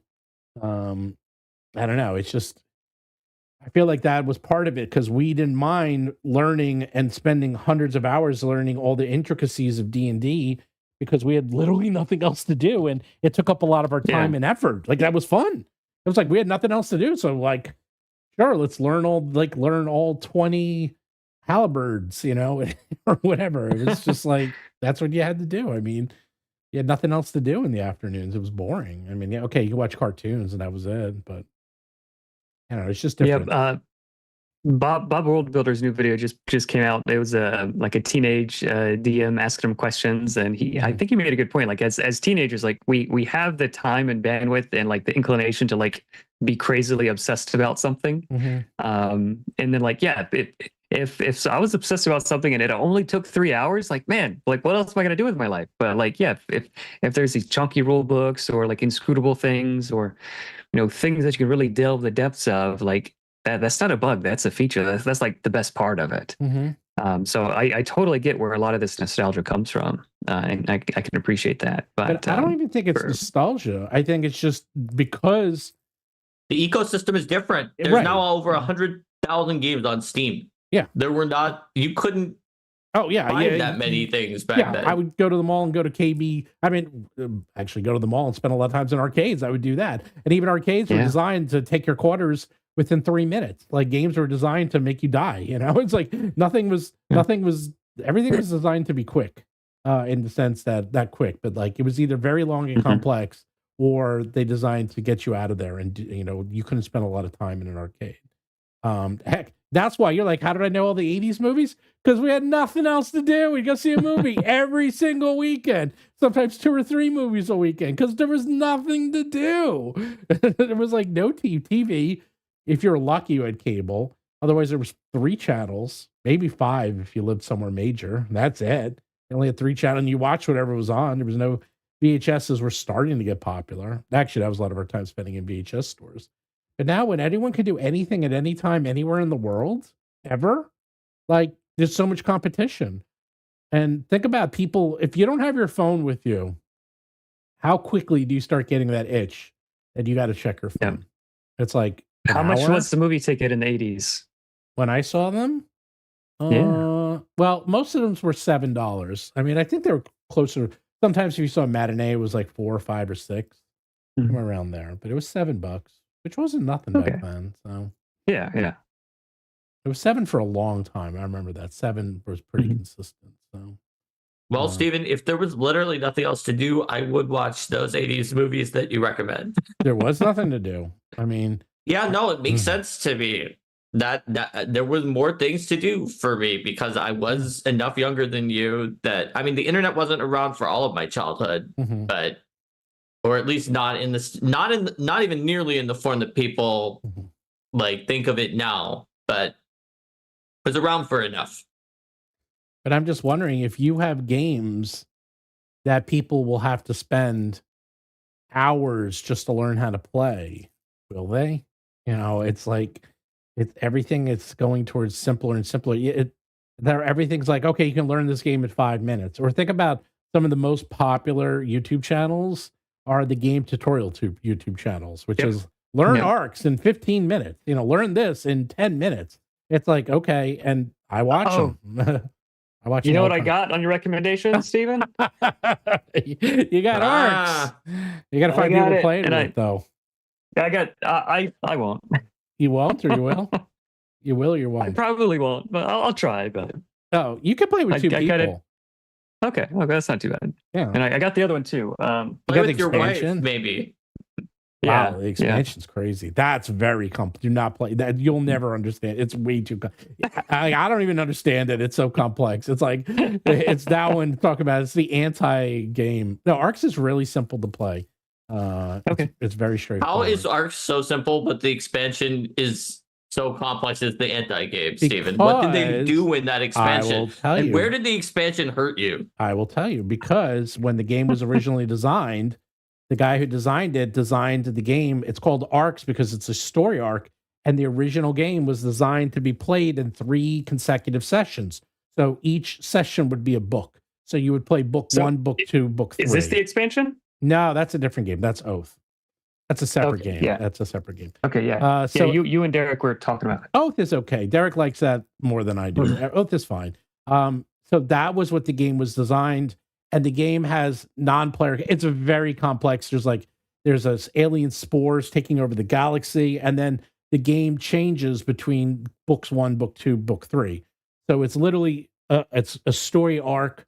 There's actually chapters. Everything is based on books. But what did the expansion do? That's what the expansion is. The expansion is very complex.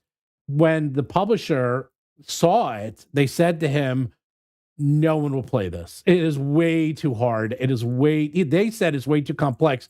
So we really need it simplified. So Arcs is a very simplified version of the actual game. And they really took out a lot of the complexity. And then they sold the expansion as, well, now you've learned how to play it. Now you can play the real game, which is the expansion. So they purposely did that because I've never really heard anyone really do that before, but they literally told the designer, actually he left the company. That was one of the reasons, is that he was not happy with that decision, is that he wanted this like grand epic game that you played over 3 sessions that had massive implications between game to game to game, and that you were telling this massive complex story, and it was whittled down to a 5-turn game, 4 to 5-turn game.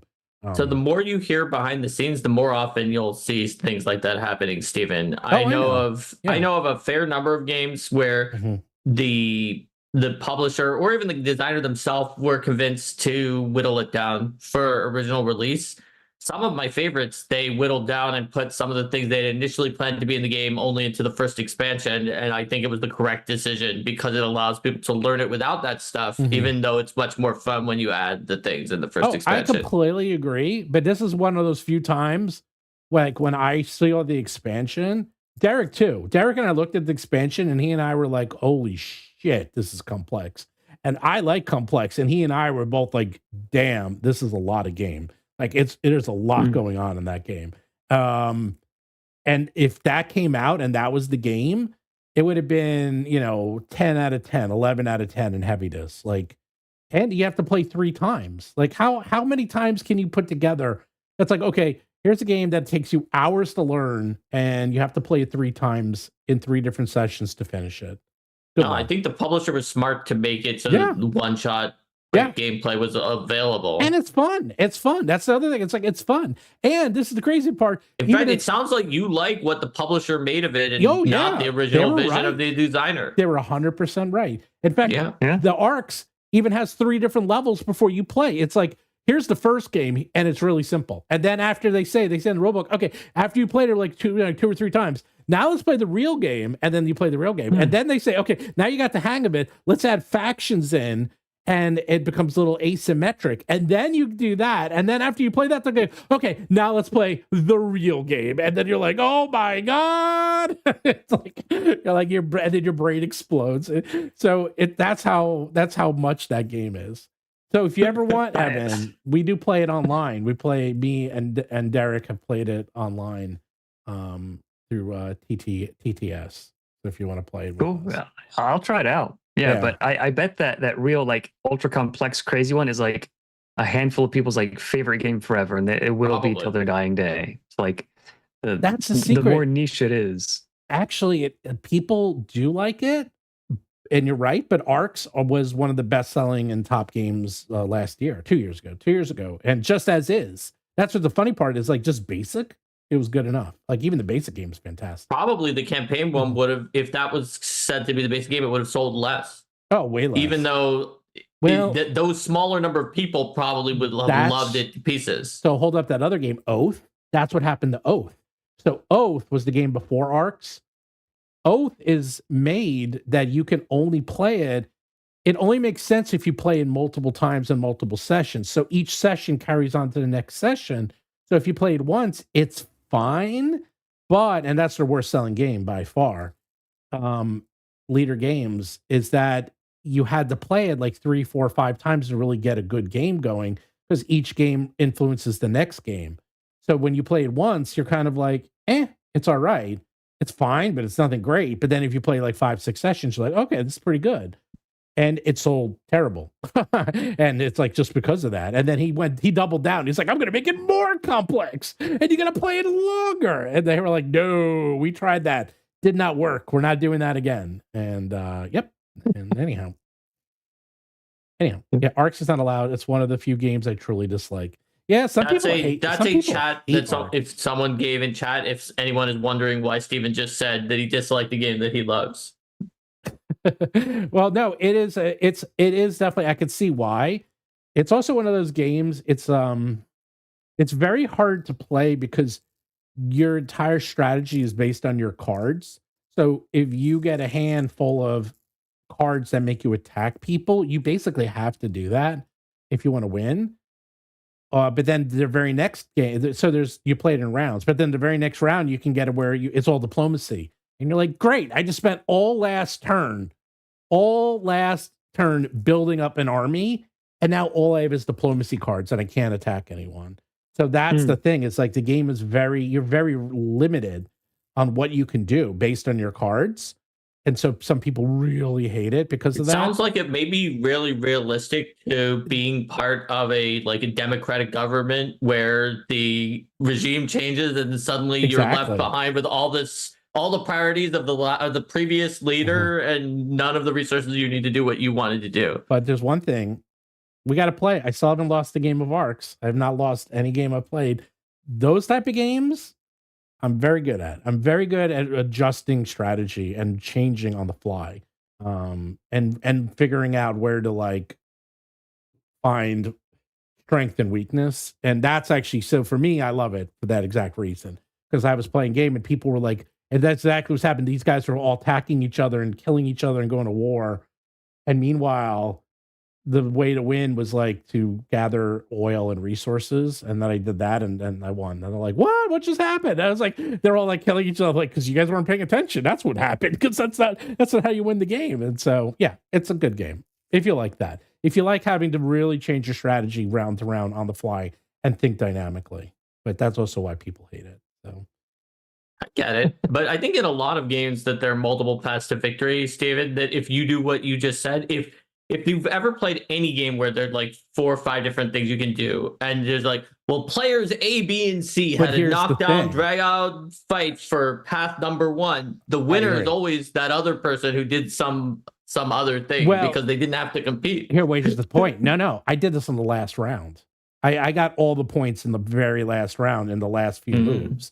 That's what the problem with arcs. So you arcs. also surprised people. That's the problem with arcs, is that you can do that. You can literally be losing the entire game in last place, and then literally, if you get a good cards and you're in the right position, you can win.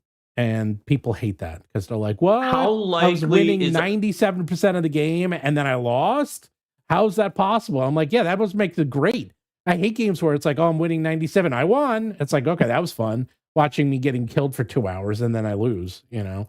So if everyone else in the game goes aggro on you for no reason, even if somebody else is winning by a lot because they know that it's possible to do that come from behind victory, is it possible for them to just crush you? If it was just like, I have an attack, no matter who it would be smarter to attack, I will always attack Steven. And then every other player did that. Would it be possible to make it so that you would always lose? No, because that's not how it works. So the works is the points for the round are determined by the lead player. It's a trick picking game. So in other words, this round you get 9 points. And if I go first, and if I decide I'm going to go, if I figure it out so I can go first the first round, and if I have a card that says you get 9 points for having the best economy in the game, I put it down. I say, that's what you get. You get 9 points for best economy. And then someone goes and they say, okay, you get 9 points for having the best society.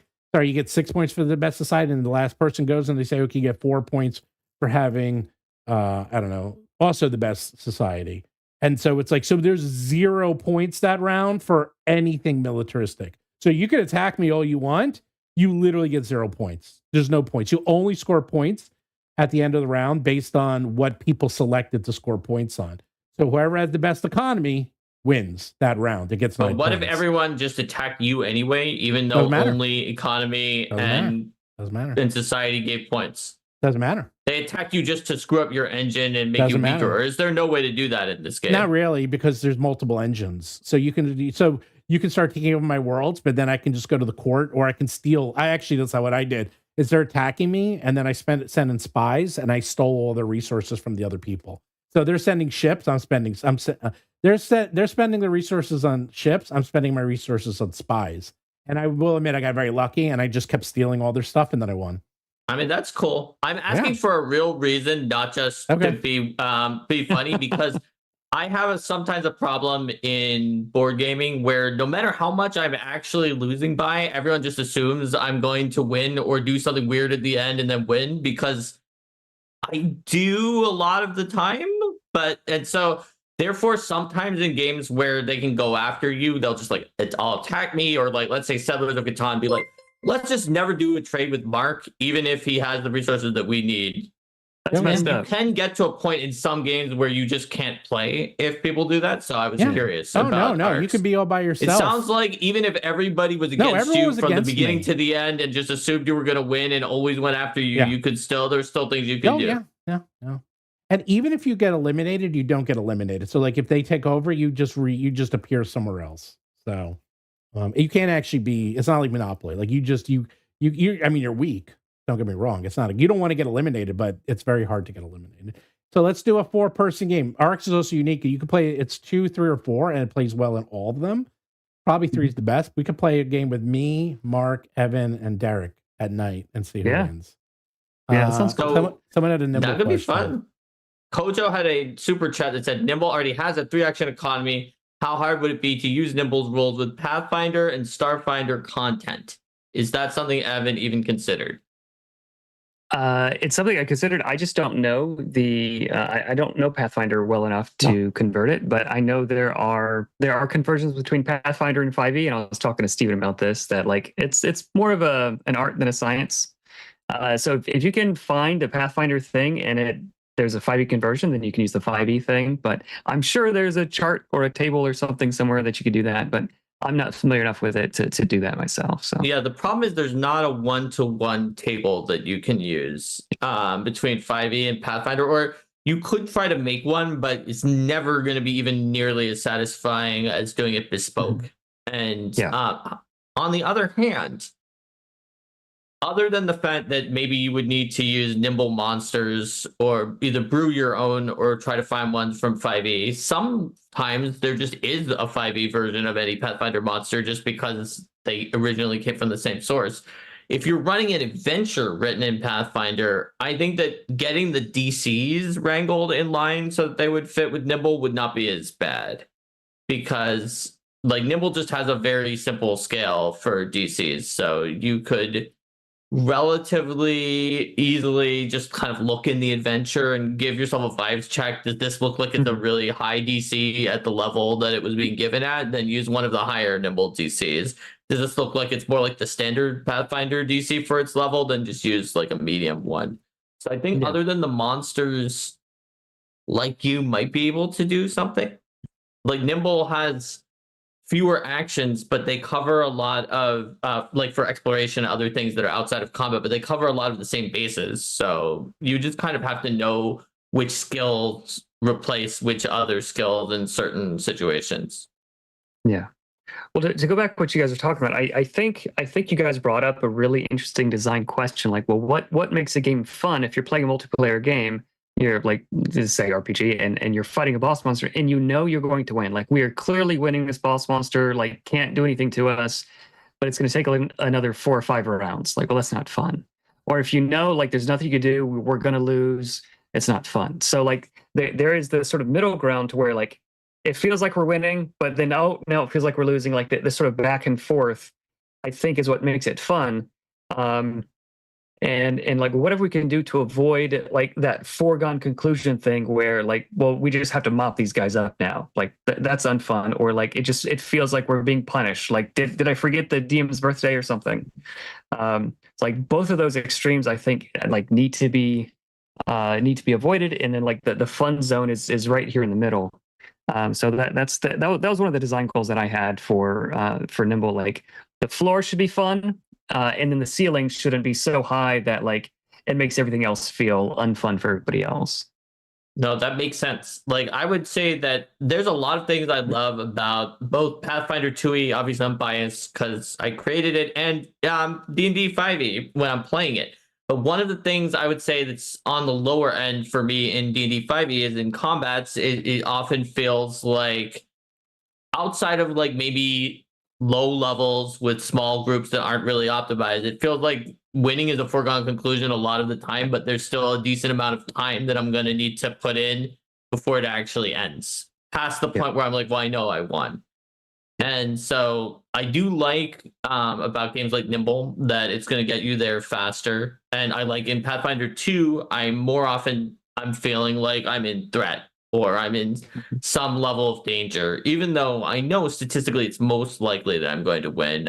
I more feel like the monsters actually are like a real lethal danger, as opposed to like maybe like a cardboard cutout of a monster that is going down, barring some really unfortunate natural ones. Yeah, it's like the roller coaster theory. Like you know you're safe on a roller coaster, at least like safe enough, but like it still feels scary. Like that's where fun is. If you thought you were really in danger, you probably wouldn't have fun on a roller coaster, even if you were actually safe. Like sometimes like you'll see videos on YouTube, like people like terrified on a roller coaster, like they don't have fun, even though they're on the same roller coaster where everybody else is having fun, because they think they're in danger. So that is the zone where like fun happens. Like, I'm pretty sure I'm safe enough, but it's like just scary enough to where like it's also thrilling. That could be a fine needle to thread, but like if you can do it, it's really cool. But It's very I'm most difficult. familiar. Yeah, so like I'm most familiar with 5e, with like particularly boss monsters in 5e. Like if you have a party of like 4 or 5 heroes, and like you're fighting one solo monster, like that monster has to deal so much damage that it can like basically one shot any one of the heroes. But if he misses, he deals 0. So like it becomes very swingy. Both in on both sides, either extremely unfun or extremely unfun for 2 different reasons. So like that is like the worst of both worlds, I think.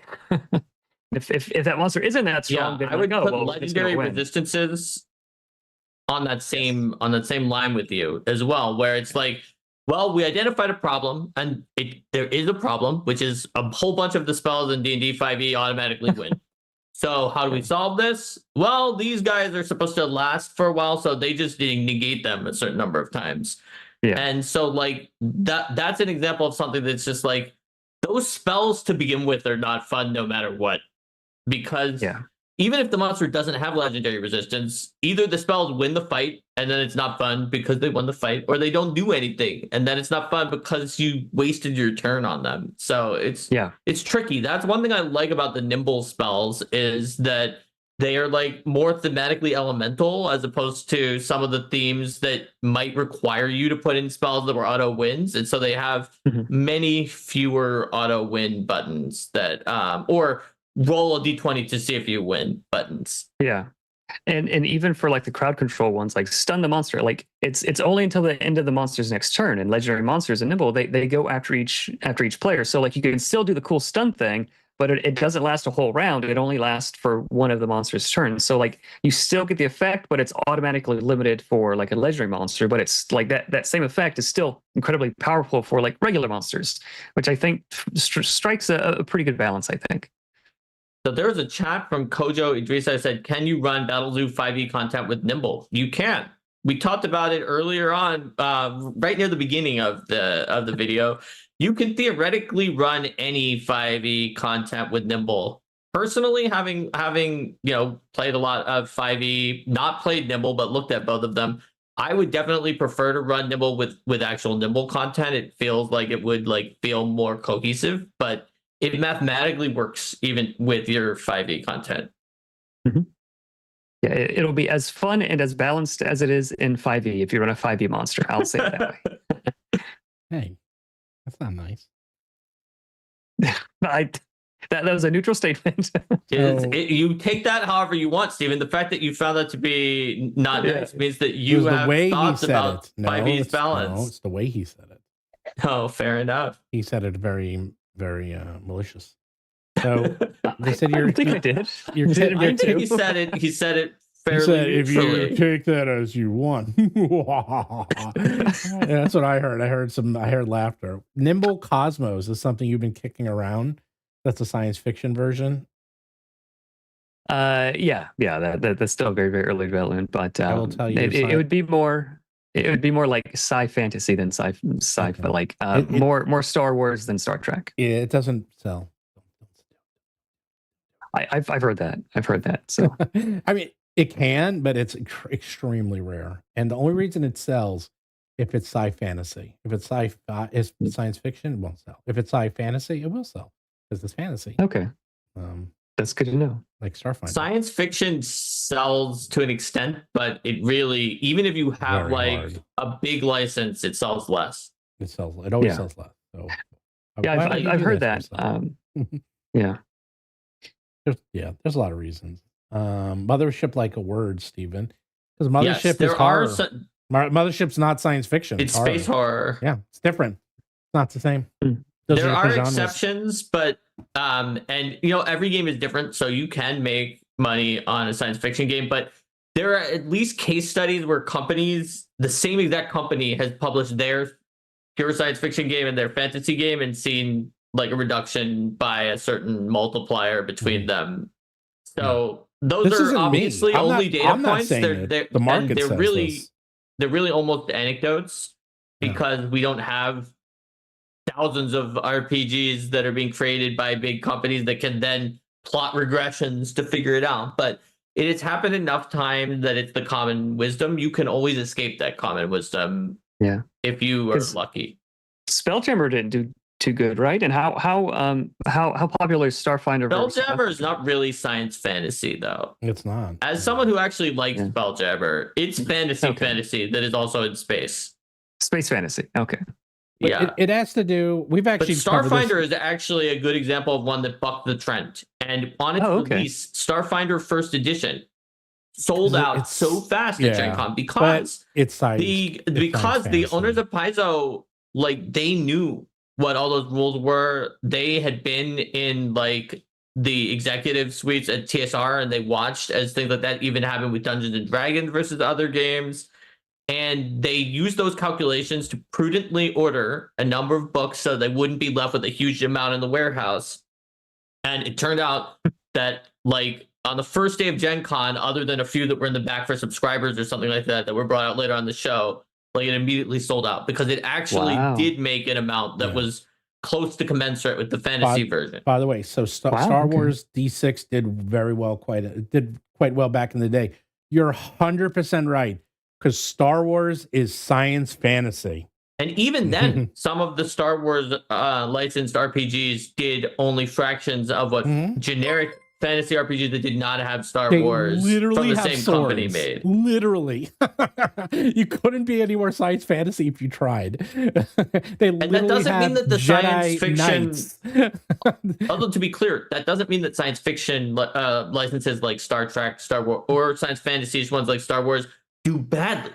It just means that they do lower than the pure fantasy one. They still can do quite well enough to be a successful game. Yeah. Is it gonna be like half as did they order half as many books or something like that? Oh no, like a quarter. Well, no, but what happens is that you expect a quarter or something like that. I don't remember the exact numbers, but they ordered more just in case. So maybe they did order a third to a half or something. I don't know exactly how many. And then it turned out that wasn't enough because they wanted, it should have been more similar to one times. Now, there can be a lot of reasons for that because the Starfinder 1E launch happened a long time after the Pathfinder 1E launch, and Paizo probably as a company got more people since the Pathfinder 1E launch. So there could have been other reasons for that too. But I mean, I played hundreds of sessions of Starfinder, and that was my first big podcast. It was science fantasy. Like it felt like it was crazy. It was goofy. It was silly. It felt like science fantasy, and yet you still had lasers and and that's why I liked it, and I think that's why most people liked it, because the more you saw the life of Starfinder, it started off, I think, a little serious, but by like Alien Archive 4, when you're playing like walruses and otters and stuff, I'm like, oh boy, they were leaning way into that fantasy. Like they couldn't have leaned more heavily in that fantasy if they tried. It was really getting crazy. People love that stuff, man. They just want to be they just want to be a raccoon in space. Exactly. Why not? Guardians of the Galaxy. Exactly. So Glade Raven asked on a super chat thoughts on Traveler. Yeah. So Traveler science fiction, it did all right, but it didn't do as much as some of those fantasy ones in terms of sales. I actually played it recently, and it's just not as fun. I mean, we actually done whole shows on this topic, and it basically has to do with cultural references and being able to do one-on-one references in your mind, because TTRPGs are all done in your mind and the head. And you're all telling a story separately but together. And one of the big issues is when you're telling stories in things that not everyone has a similar cultural touchstone or references, it's hard to, people literally won't play it or they won't have as much fun. And it's not like a board game where you have visual representation and you have something that helps guide you. So the problem with, like, Star Wars does well because A, it's science fantasy, and B, it's Star Wars. So you could picture in your brain like what everything was because you saw the movies. It was very easy. But if you don't do that and you have things like, oh, we're going to be taking the electric metro over to, Raccoon City. And you're like, what? Like no one knows what the hell you're just talking about. Just words. Gobbledygook, it's like, what do they call that? Technobabble. They call that technobabble. So the corollary to that's also really important for the sci-fi RPGs, and it's incredibly connected to what Steven just said, is that a lot of fantasy games are built around like the structure of the myth of the hero's journey or familiar like narratives that people get. But the problem is that sci-fi as a genre is so broad that like fantasy, when you hear it, it's often going to be the hero's journey or something like it. But when you hear sci-fi, it could be a space opera, Be anything. it could be cyberpunk, it could be giant mechas going around and blowing up other mechas. It could be there's like probably 20 different genres that are very different from each other.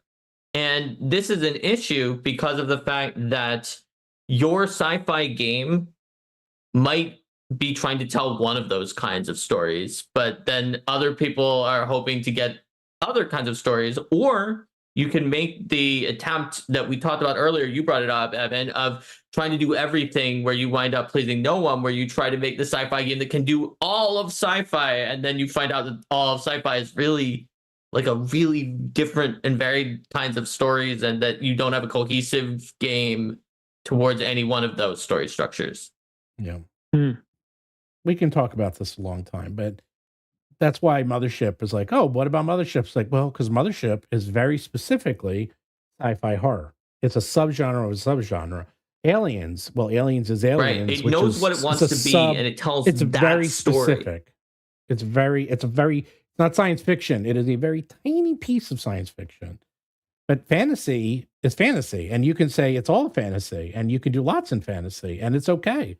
And because you're doing such a small percentage, I could be a sci-fi fan, but I might never want to play Aliens because I don't like the Aliens, RPG. I don't like the Aliens franchise. So I'm not going to play that, even though I love science fiction. But I like Star Wars science fiction. I don't like alien science fiction, But you can say, people are like, well, I like fantasy. It's like, well, what type of fantasy you like? It's like, oh, I like One Piece. You're like, well, you can probably still like D&D. It's like, oh, well, I like Xena. I'm like, well, you probably still like D&D. It's like, oh, I like, Lord of the Rings. Oh, I probably still like, you still probably would like D&D, even though you like all those different genres, because those are still subgenres within fantasy. And that it's just more inclusive. There's a lot more. We go into this forever, but this has been proven in video games. There's a lot more overlap, even when you go off into like dark fairy tale, which is a very different kind of fantasy than a heroic fantasy. There's enough of the overlap in the mechanics and story structure that it fits together more easily. Yeah. Now, I'm not saying you can't do Nimble in space, because it seems a lot of people like it. I think you could. I think you just have to know what you want to do, just like you did for original Nimble. You would have to make it, if you want to be successful, literally Nimble in space, where it's like it's the same theme and it's Nimble, and you're playing the same game as Nimble, but it's space themed. So you're not trying to be Dune. You're not trying to be well, you could be Star Wars, but you're not trying to be Aliens or Mothership. You're trying to be Nimble. And you're like, you feel exactly the same as you do when you play Nimble. So that way you keep your core audience. And that's why Starfinder, I think, worked, because we loved Pathfinder and we loved Starfinder because it felt the same. It was just goofier and it was just different, but it was not different enough in the play style. It was just different in theme. I think a Star Wars Nimble would work great, especially if you could make them transparent enough of systems that you could be like, hey, you know what? Your background in Nimble is that you somehow were in a time warp. Maybe you had that one weird elixir that lets you go back in time, and you came from the future or outer space, and now you're using the Star Nimble rules. Like, if it was compatible enough that you could do that, I'm sure people would love the crossover potential. It would certainly use the same mathematical core. Otherwise, we're redesigning everything. Right. But you need to reinvent the wheel. That's in fact even why Pathfinder, where Starfinder uses the Pathfinder rules. It's like, how close is it to Pathfinder? It's the same rules, literally. Just with different assumptions of what is available in terms of like ranged attacks and flying and certain other things that lead to like, it's more power creep, but the enemies get that power creep too. Yep. But the next project is probably not going to be that. It's either like a kid's version of Nimble, or it's going to be like a big epic adventure. Not sure. That's kids is where it's at. That's like that's Kimball. Yeah, that's the money, man. You want Nimble, I think it's Hero Club is what it is. Yeah, if you did Nimble, I'll tell you which one's going to make 10 times more money, and it is not the adventure. So there's the secret. Right. I can tell you that right now. Well, you heard it here first, everybody. It's Kid Nimble next. Oh, that does so well. That would I believe the children are our future. Some people are quoting me to well, remember, we do eldmon, and B, I worked on Harry Potter, Disney, Timon and Pumbaa, Nickelodeon for years. Like I was exposed to all that marketing. I was exposed to all the kid marketing, and I learned a lot. And boy, that is where the money's at. I will tell you, boy. Anyhow, we had a super chat. Yeah, Nitmanuger said, tried Coriolis for a bit before falling on Nimble. I liked the setting, but didn't vibe with the system. I assume for Coriolis. Oh, yeah, Coriolis. Coriolis is a weird one. I actually know a lot of people who don't like the system, or they couldn't vibe with it, should I say. I've never tried it. I have it here, but yeah, couldn't vibe with it. Yeah, you have to vibe for a system. And I think that's important. Too many people spend far too many hours on RPGs that they didn't vibe with the system, even though they could have switched to an RPG where they did vibe with the system. And to be fair, sometimes that's because they have a group and they're their friends and they want to play with them, and their group plays that system and they won't play any other system. But I think it's important to find an RPG that vibes for your system, even if that's an RPG that we at Roll for Combat do not make products for. Mm-hmm.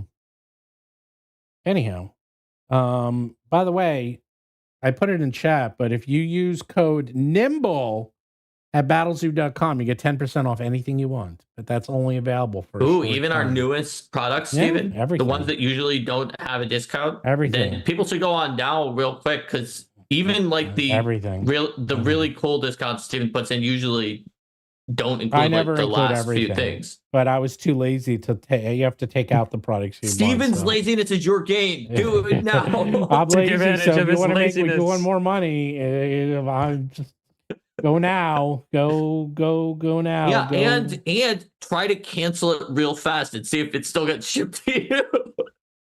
That's not how it works. I have to cancel it. You can't cancel it. Okay, never mind. Don't do that then. No, you can cancel it, but now I got a system, so it's not going to work. Oh, Steven has a system. If you did it before today, it would have worked. You would have gotten a free book. It doesn't work anymore. Oh, very well. I caught on to your trickiness, which was my own trickiness. It's really a mistake. It's really just mistakes. Let's see. How well is Kojo Nimble in chat doing? is suggesting to get 10% off the Battlezoo 5e content and then run it using the Nimble rules if you got the 10% off from the Nimble code. That's the whole point. There you go.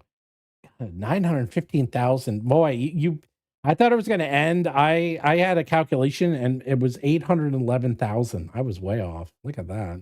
Yeah, because we saw it relatively towards the middle when you would think that the last big push it was at 600 something. So it really was in the 600s, and I did the math, and I thought it was going to go, but I was woefully wrong, because it really got some other good boosts during the time that a lot of campaigns kind of are mostly flat with a small growth. I know. So whatever you were doing, Evan, it was working. It was good. Whatever you're doing is working, because now what they call them K shapes.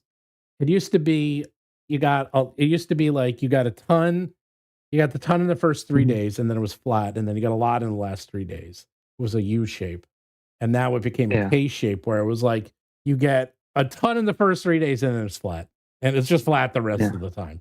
And maybe you get a little at the end. Because a lot of people get a small bump at the end. A small bump. But I said it used to be a massive bump, and you're back to the U shape. Because the massive bump were back in the days where there was less advertising. The U is still more true for people's first projects. Where nobody knows who you are, whereas the U is less true if you have an existing audience, because they'll know to come to you earlier on. Yeah. That's like you're doing like a 1 day Kickstarter. It's like 1 day, you got 1 day, and that's it. Maybe do it 1 week, Steven, since the first 3 days do pretty 3 well. Days. Usually. You got 3 days. But if you do 1 week, then 3 of the 7 days are the first 3 days, and 2 of the 7 days are the last 2 days. So you always do well in the first and last 3 days, so just make it 3 days. Right? So do it a week. That way you make it 3 days. Oh, okay, you can make it a week. Yeah. Okay. Yeah. It's 1 week. Well, people do that all the time. They do quick. Actually, only Did you guys one. do the holiday market? Backer Kit had a holiday market last December. No. That was just like a week long, like to sell through existing stock. That did really well. You should do that this year. It only worked if you did things on Backer Kit, and I didn't have anything I did in Backer Kit, so I couldn't do it. But I will tell you, there is one person who did a 1 week Kickstarter, and that's Goodman Games, and they made more money than God on that thing. It was what was that? It was the one that had all the controversy. It was the what was it? It was the one that there was tons of controversy because it was a reprint. It was like one of those reprints from one of the old, D&D books. And people don't like it when it's a no. The guy who wrote it turned out to be like a racist, oh my gosh, homophobic, Jew-hating person, and so that's not good. Yeah, it was really bad. It was one of those like, oh crap. And of course, Goodman was working on this for like years. And so they were put in this terrible spot where, oh no, this guy. So, and he had, so he went out and he apologized and said, look, the money's not going to him and all this. So, and it was a very, very convoluted thing. So he literally just ran it for a week. And it did like $1 million. And it was like one of his best campaigns ever. And I bet you most of the people didn't even know any of this controversy because, so many people backed it. So I was like, maybe there is something to that week. You just do it for 1 week and that's it, man. you snooze, you lose. And everyone will be like, oh crap, I got to do it. I'm running out of time. So there's another Nimble question in chat that says, Evan, what are a couple things you could share that someone switching to Nimble would see as the big differences from 5e? Always judges go. I would say I would ask them well, how much do you like missing attacks and wasting an entire turn? So that's one big difference. You still can miss, but the odds of having a completely wasted turn is not quite zero, but very, very low. So it's low enough to where it doesn't happen very often, but it's high enough to where like there's still that sort of like that risk of chaos at battle. So you hit more often.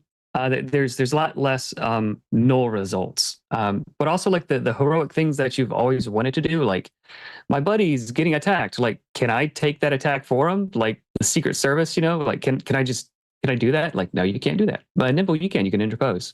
So there's a lot of cool teamwork stuff. So rather than like me doing a cool thing while everybody else is on their phone, like it's like we do this cool thing together.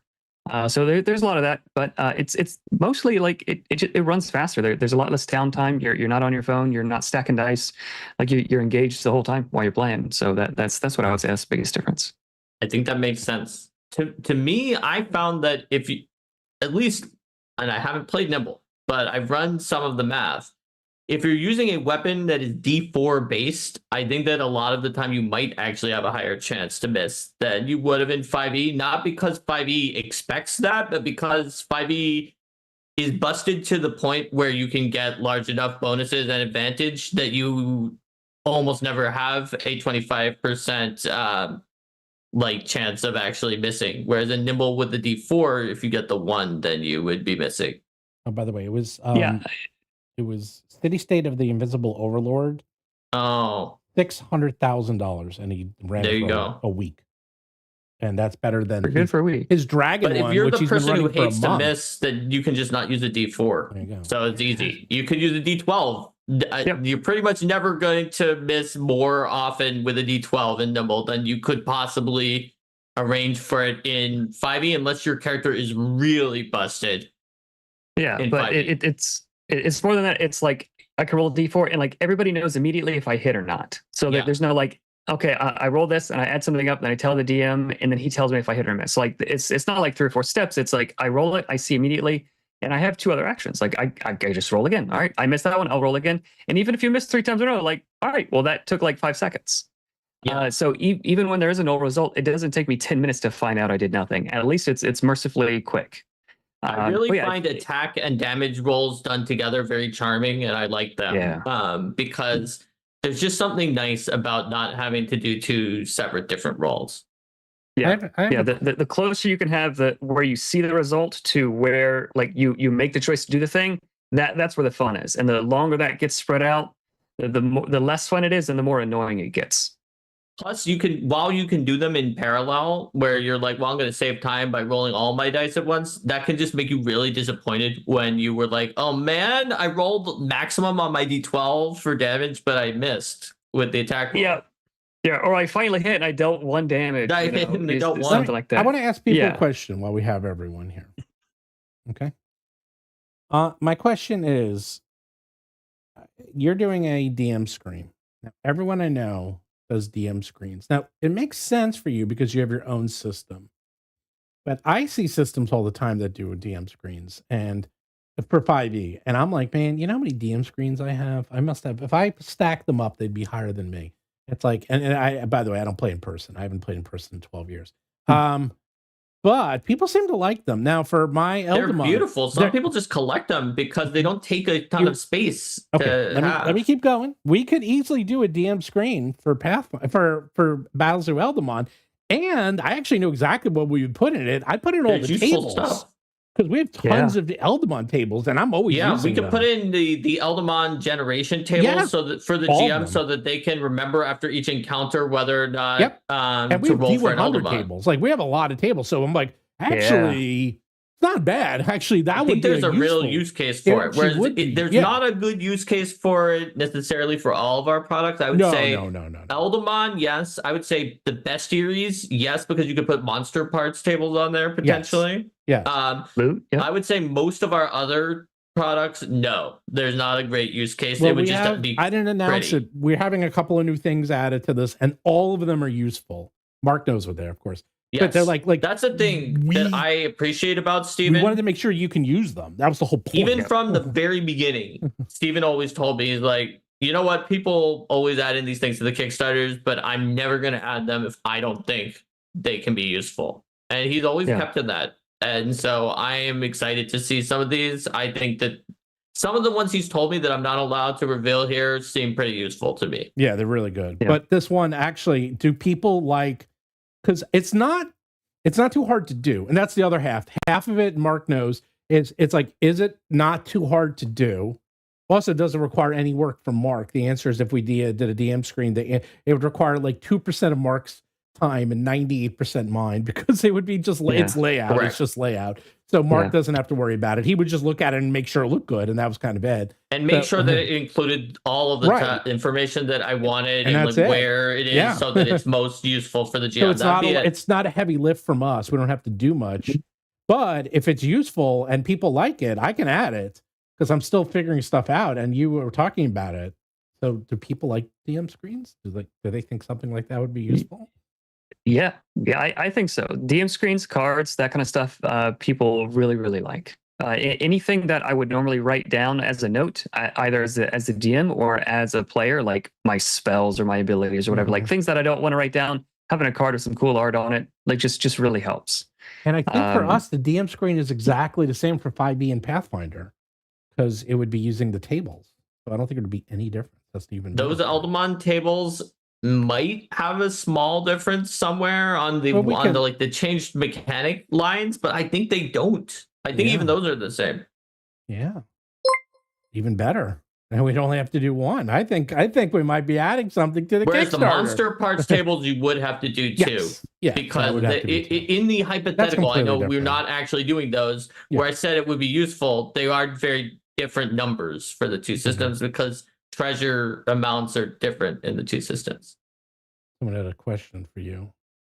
My cell on Nimble is between my Oathsworn and Party Mage. I interpose for him and my hearts fire me, so I ping pong from the front line. Any hearts fire me? There must be an ability called Hearts Fire. Is that a Hearts Fire is a spell where I can give you an action. He interposes. So he's protecting me, and I give him an extra action. That was a skill or action or spell. It was just it could have been it was just like a verb. I was like, is that a new saying the kids are saying that I'm not aware of? Hey, he heart fired me. I'm like, cool, I guess. I don't know. Yeah, no, that's a cool combo. Yeah, there's a lot of like really cool teamwork combos that you can figure out. I do not know what those words mean. That is correct. I have not played Nimble. And I haven't read the rules in a while. Mark read them right before the stream, but I do That's have all correct. the books I right received them like 2 hours before this stream, and I read them all. He read the whole thing just because Mark before is the Nice. stream. well, because also I said to Mark, I'm like, I don't think it's going to take you very long, and it did not. But yeah, I mean, like it did take basically all of the time between then, but I feel like I got a good read of the rules in that time. DM screen. I am the DM screen that will be in your soul. And you had what's their name? Asia Pacific do this for you, right? Mhm. Wow, this is nice. I'm gonna call up Asia tonight and say, Yeah, call Asia them up, see Pacific, what you I can want get. one of these. Give me a quote. Yeah. Give me a quote on the Evan screen. Yeah, this is nice. Awesome. Nice. Look at this. Where do you get all your tokens? I saw when you were doing your stream. You were doing something weird. You were copying and pasting your tokens in InDesign. What was that you were doing? I never saw that before. That was just from Illustrator. Oh, that's how you were doing it. Okay.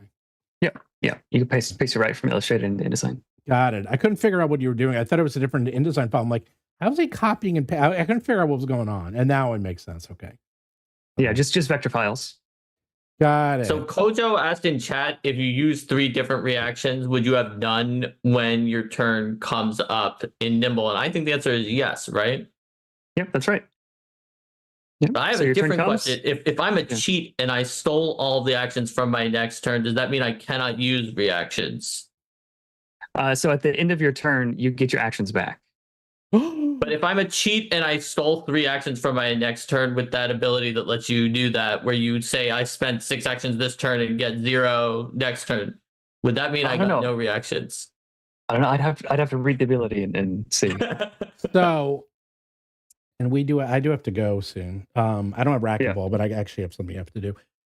If we did a Nimble Kickstarter for Battlezoo Bestiary, and we did monster cards for all 500 of our monsters, that would be a bit of work. Would you help us with it, Evan? I don't need you to do the whole thing, but help at least with some of it, because then I'd be interested maybe. But would people want that? And one thing you do, if you do have the monster cards, I'm thinking of having the manufacturer put like a little slit on top of the GM screen, so you can just stick the monster card there, and the GM screen holds it, so you can see the stat block and they can see the monster. Oh, that's kind of nifty. Yeah. You just gave me an idea. You can put a little to do with the eldmon GM screen. Yes, you can put a little slot, because if you had eldmon cards, you could do the same thing. Wouldn't that be cool? But I don't know if the GM needs. But you would have to do it like this, theirs. though, right? Like you wouldn't do it this way, right? I think that there's not as good of a use case for the GM to want to put an eldmon card in their screen, since players usually have them more often as there is for a monster. Yeah, that's true. Unfortunately, that is true. But that is a really cool idea for Evan, monster man, cards. you come up with good ideas. I don't know, man. You're like a force to be reckoned with here. Yeah, send me what you're cooking on. I'll help you out if you want. Yeah, no, that's cool. That's cool. Well, we were saying, because you always need monsters, and that's the thing. Like in monsters, no one does monster books because they're incredibly expensive. They're very good, but they're probably the most expensive books. Maybe. I mean, a core rule book is very expensive too, but that's its own thing. They usually cost, if you don't count the core rulebook for all the design work in it, at least 50% more than other books, purely because of art, and because art is so much more expensive than everything else. Yeah, I mean the amount of art, but it's really no different for us, because all my books have 200 pieces of art. It's like everyone else be like, oh well, my normal book has 50, but a monster book would have 200. I'm like, yeah, all of our books have 200 pieces of art. I don't know, Stephen. I think we sometimes have books where there's only 1 piece per spread.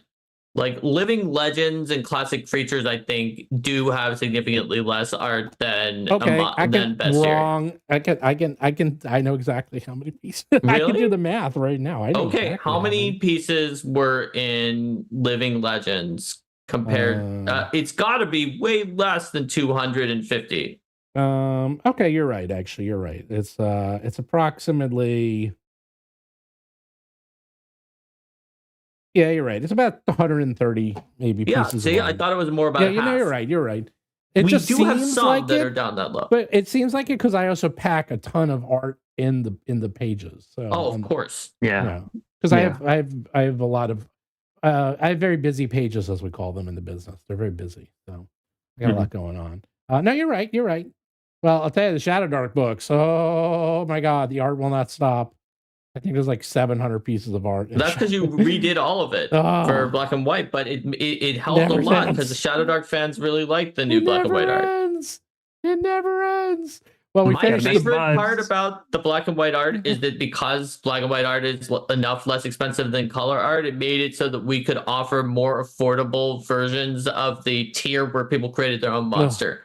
Because people sometimes ask, like, why is the create your own monster tier so expensive normally for our Kickstarters? And honestly, it may not have even been expensive enough because the amount of money that it adds on top of the next highest tier barely pays for like the artwork to be made in color. But with black and white, we could make the tier that wasn't that much of an increase, and we could have more people contribute monster ideas for us. See, Evan's crazier than me. I have too much art.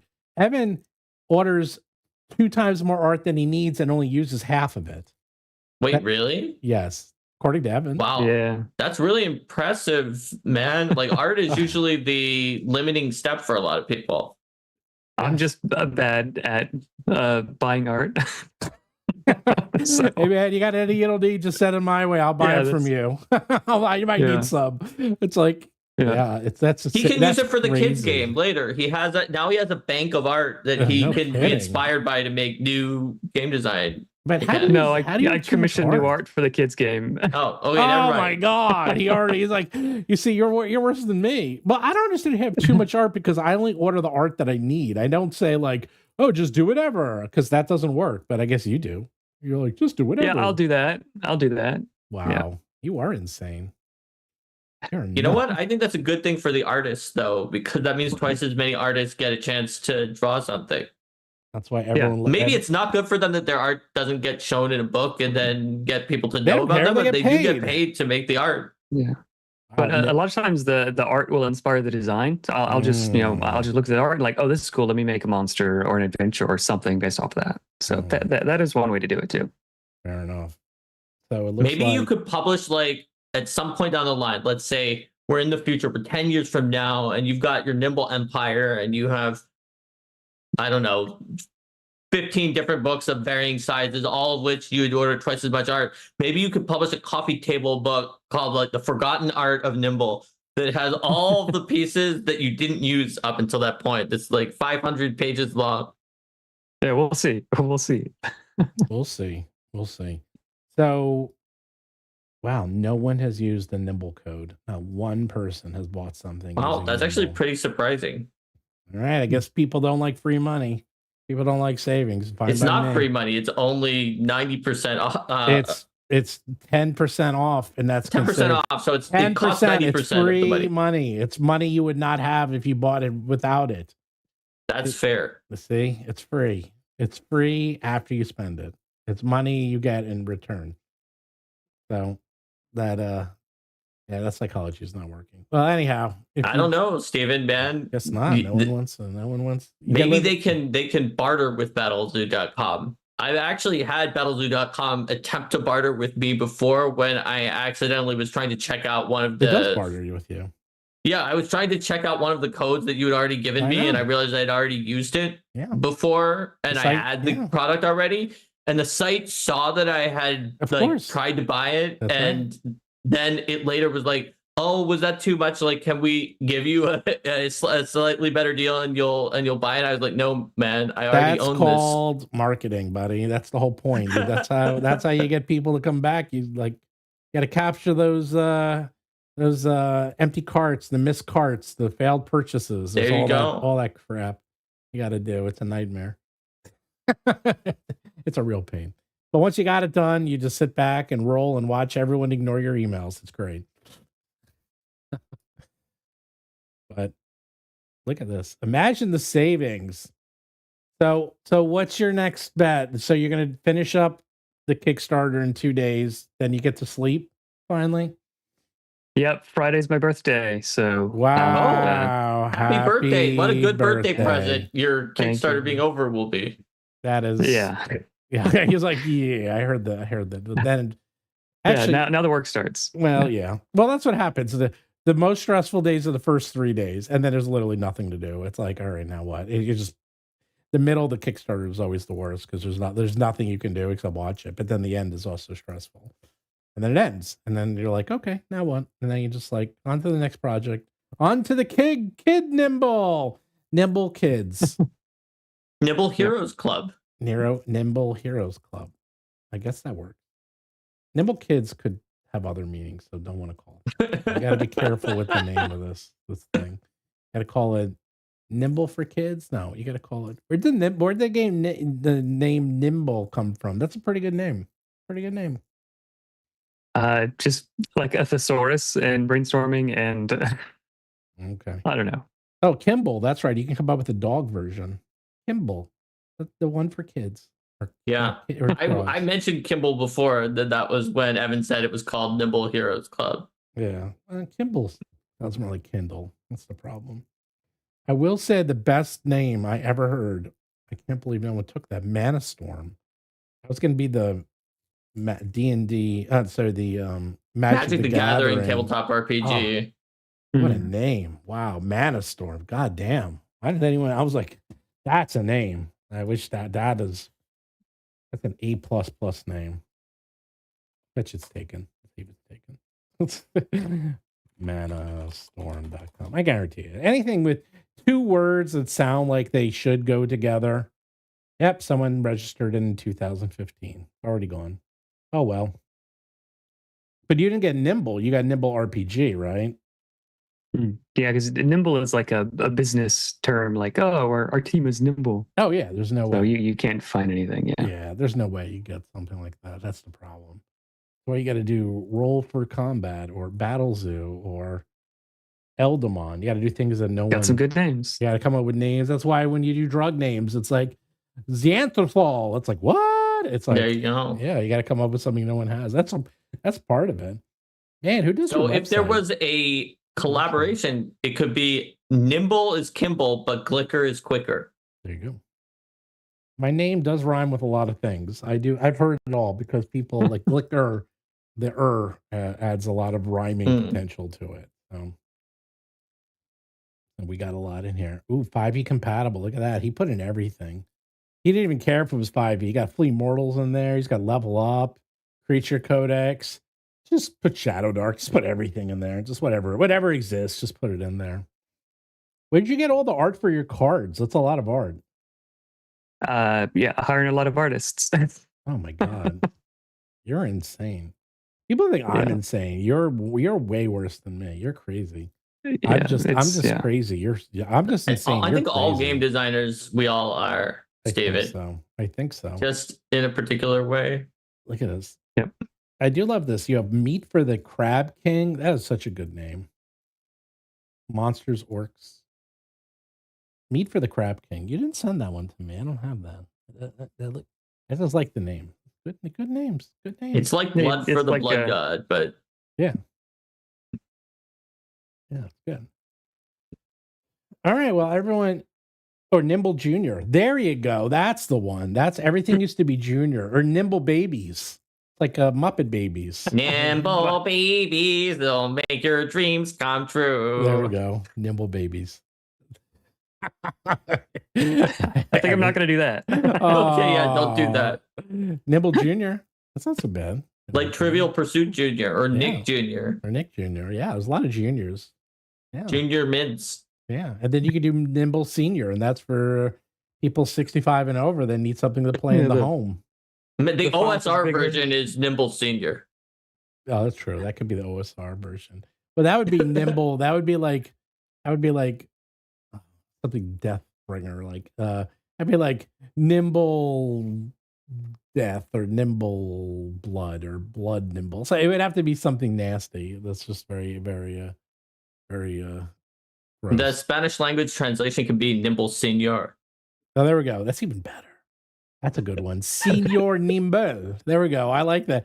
Evan is rubbing his face because he does not like the way this is going. He's like, what are you guys doing? You're messing up my whole vibe here. Yeah. No, that's all right. I like the name that I chose. No, it's a good name. Wait, man, that's why we're here. We're here to show you what the bad options are, so you feel better about the good one. You're like, wow, those guys came up with the worst names ever. I really like my name now. I wasn't sure about it, but now I'm sure because those guys came up with crap.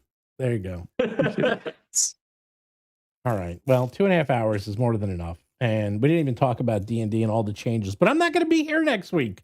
Because once again, I am off. And Mark will have to hold down the fort.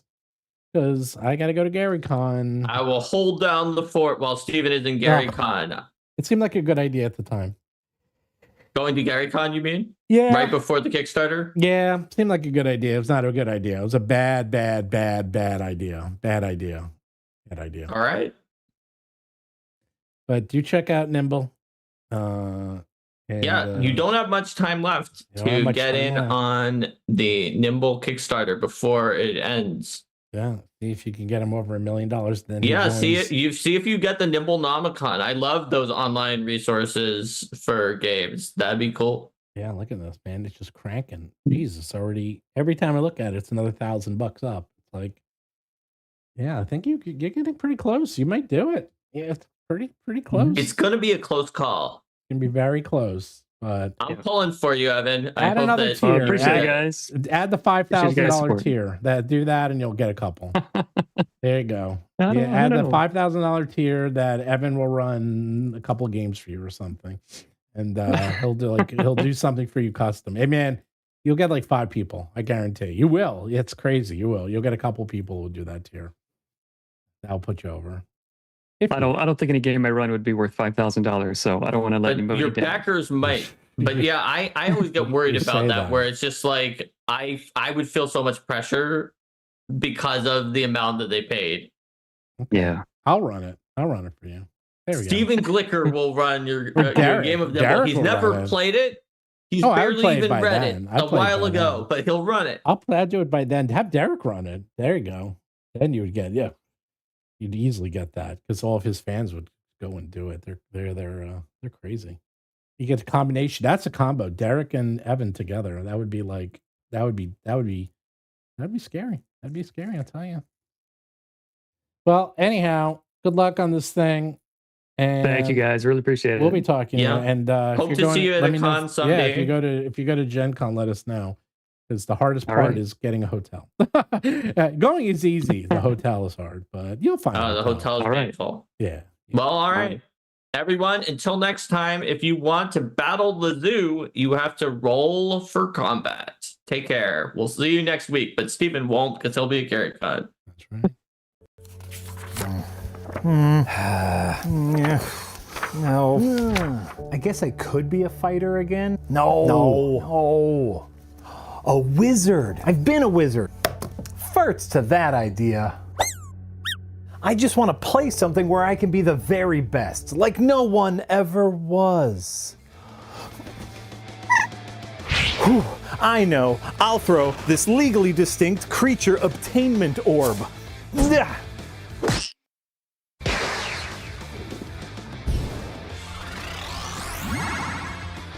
That's right, eldmon lets you play as a custom creature trainer class in both Dungeons & Dragons 5th edition and Pathfinder 2e. Featuring elemental monsters, custom rules and roll tables for finding and befriending them, even roleplay based level up for those horrible little adorable beasts. But this isn't even about that book. It already came out to rave review, and technically speaking is different than any other monster collecting intellectual property. After hundreds of hours of playtest, balancing, and critical success, Roll for Combat is making eldmon Legends. I mean, we know what this is, but legally, it's different, right? eldmon Legends is a new massive expansion to the original Battlezoo eldmon, adding more content. You get a major expansion for each eldmon element: air, darkness, death, earth, electricity, fire, force, ice, life, light, mind, water, and wood. Plus, you'll get detailed lore and stats for the 13 new one-of-a-kind legendary eldmon. Add in over 100 new common, uncommon, and rare eldmon, brand new elemental powers, new eldmon-only gear. That's a lot of eldmon. Gotta befriend them all. And if you put just $1 down, you get a special edition version of the core eldmon book. It's got a little squirrel on it. But most importantly, my dog Toffee's in it. In real life, all he does is snuggle up in blankets and lick his own arse. But in Eldmon, he's a legendary creature of darkness who licks his own arse. Head on over to eldmonlegends.com today, put $1 down and back at any tier, and you can get a special edition version of the core eldmon rule book. It's got a special cover on it. You know who that is? Squirrel Ash. This one. So you can start collecting and befriending. Listen, they don't go in your pockets, so it's different. Monsters today.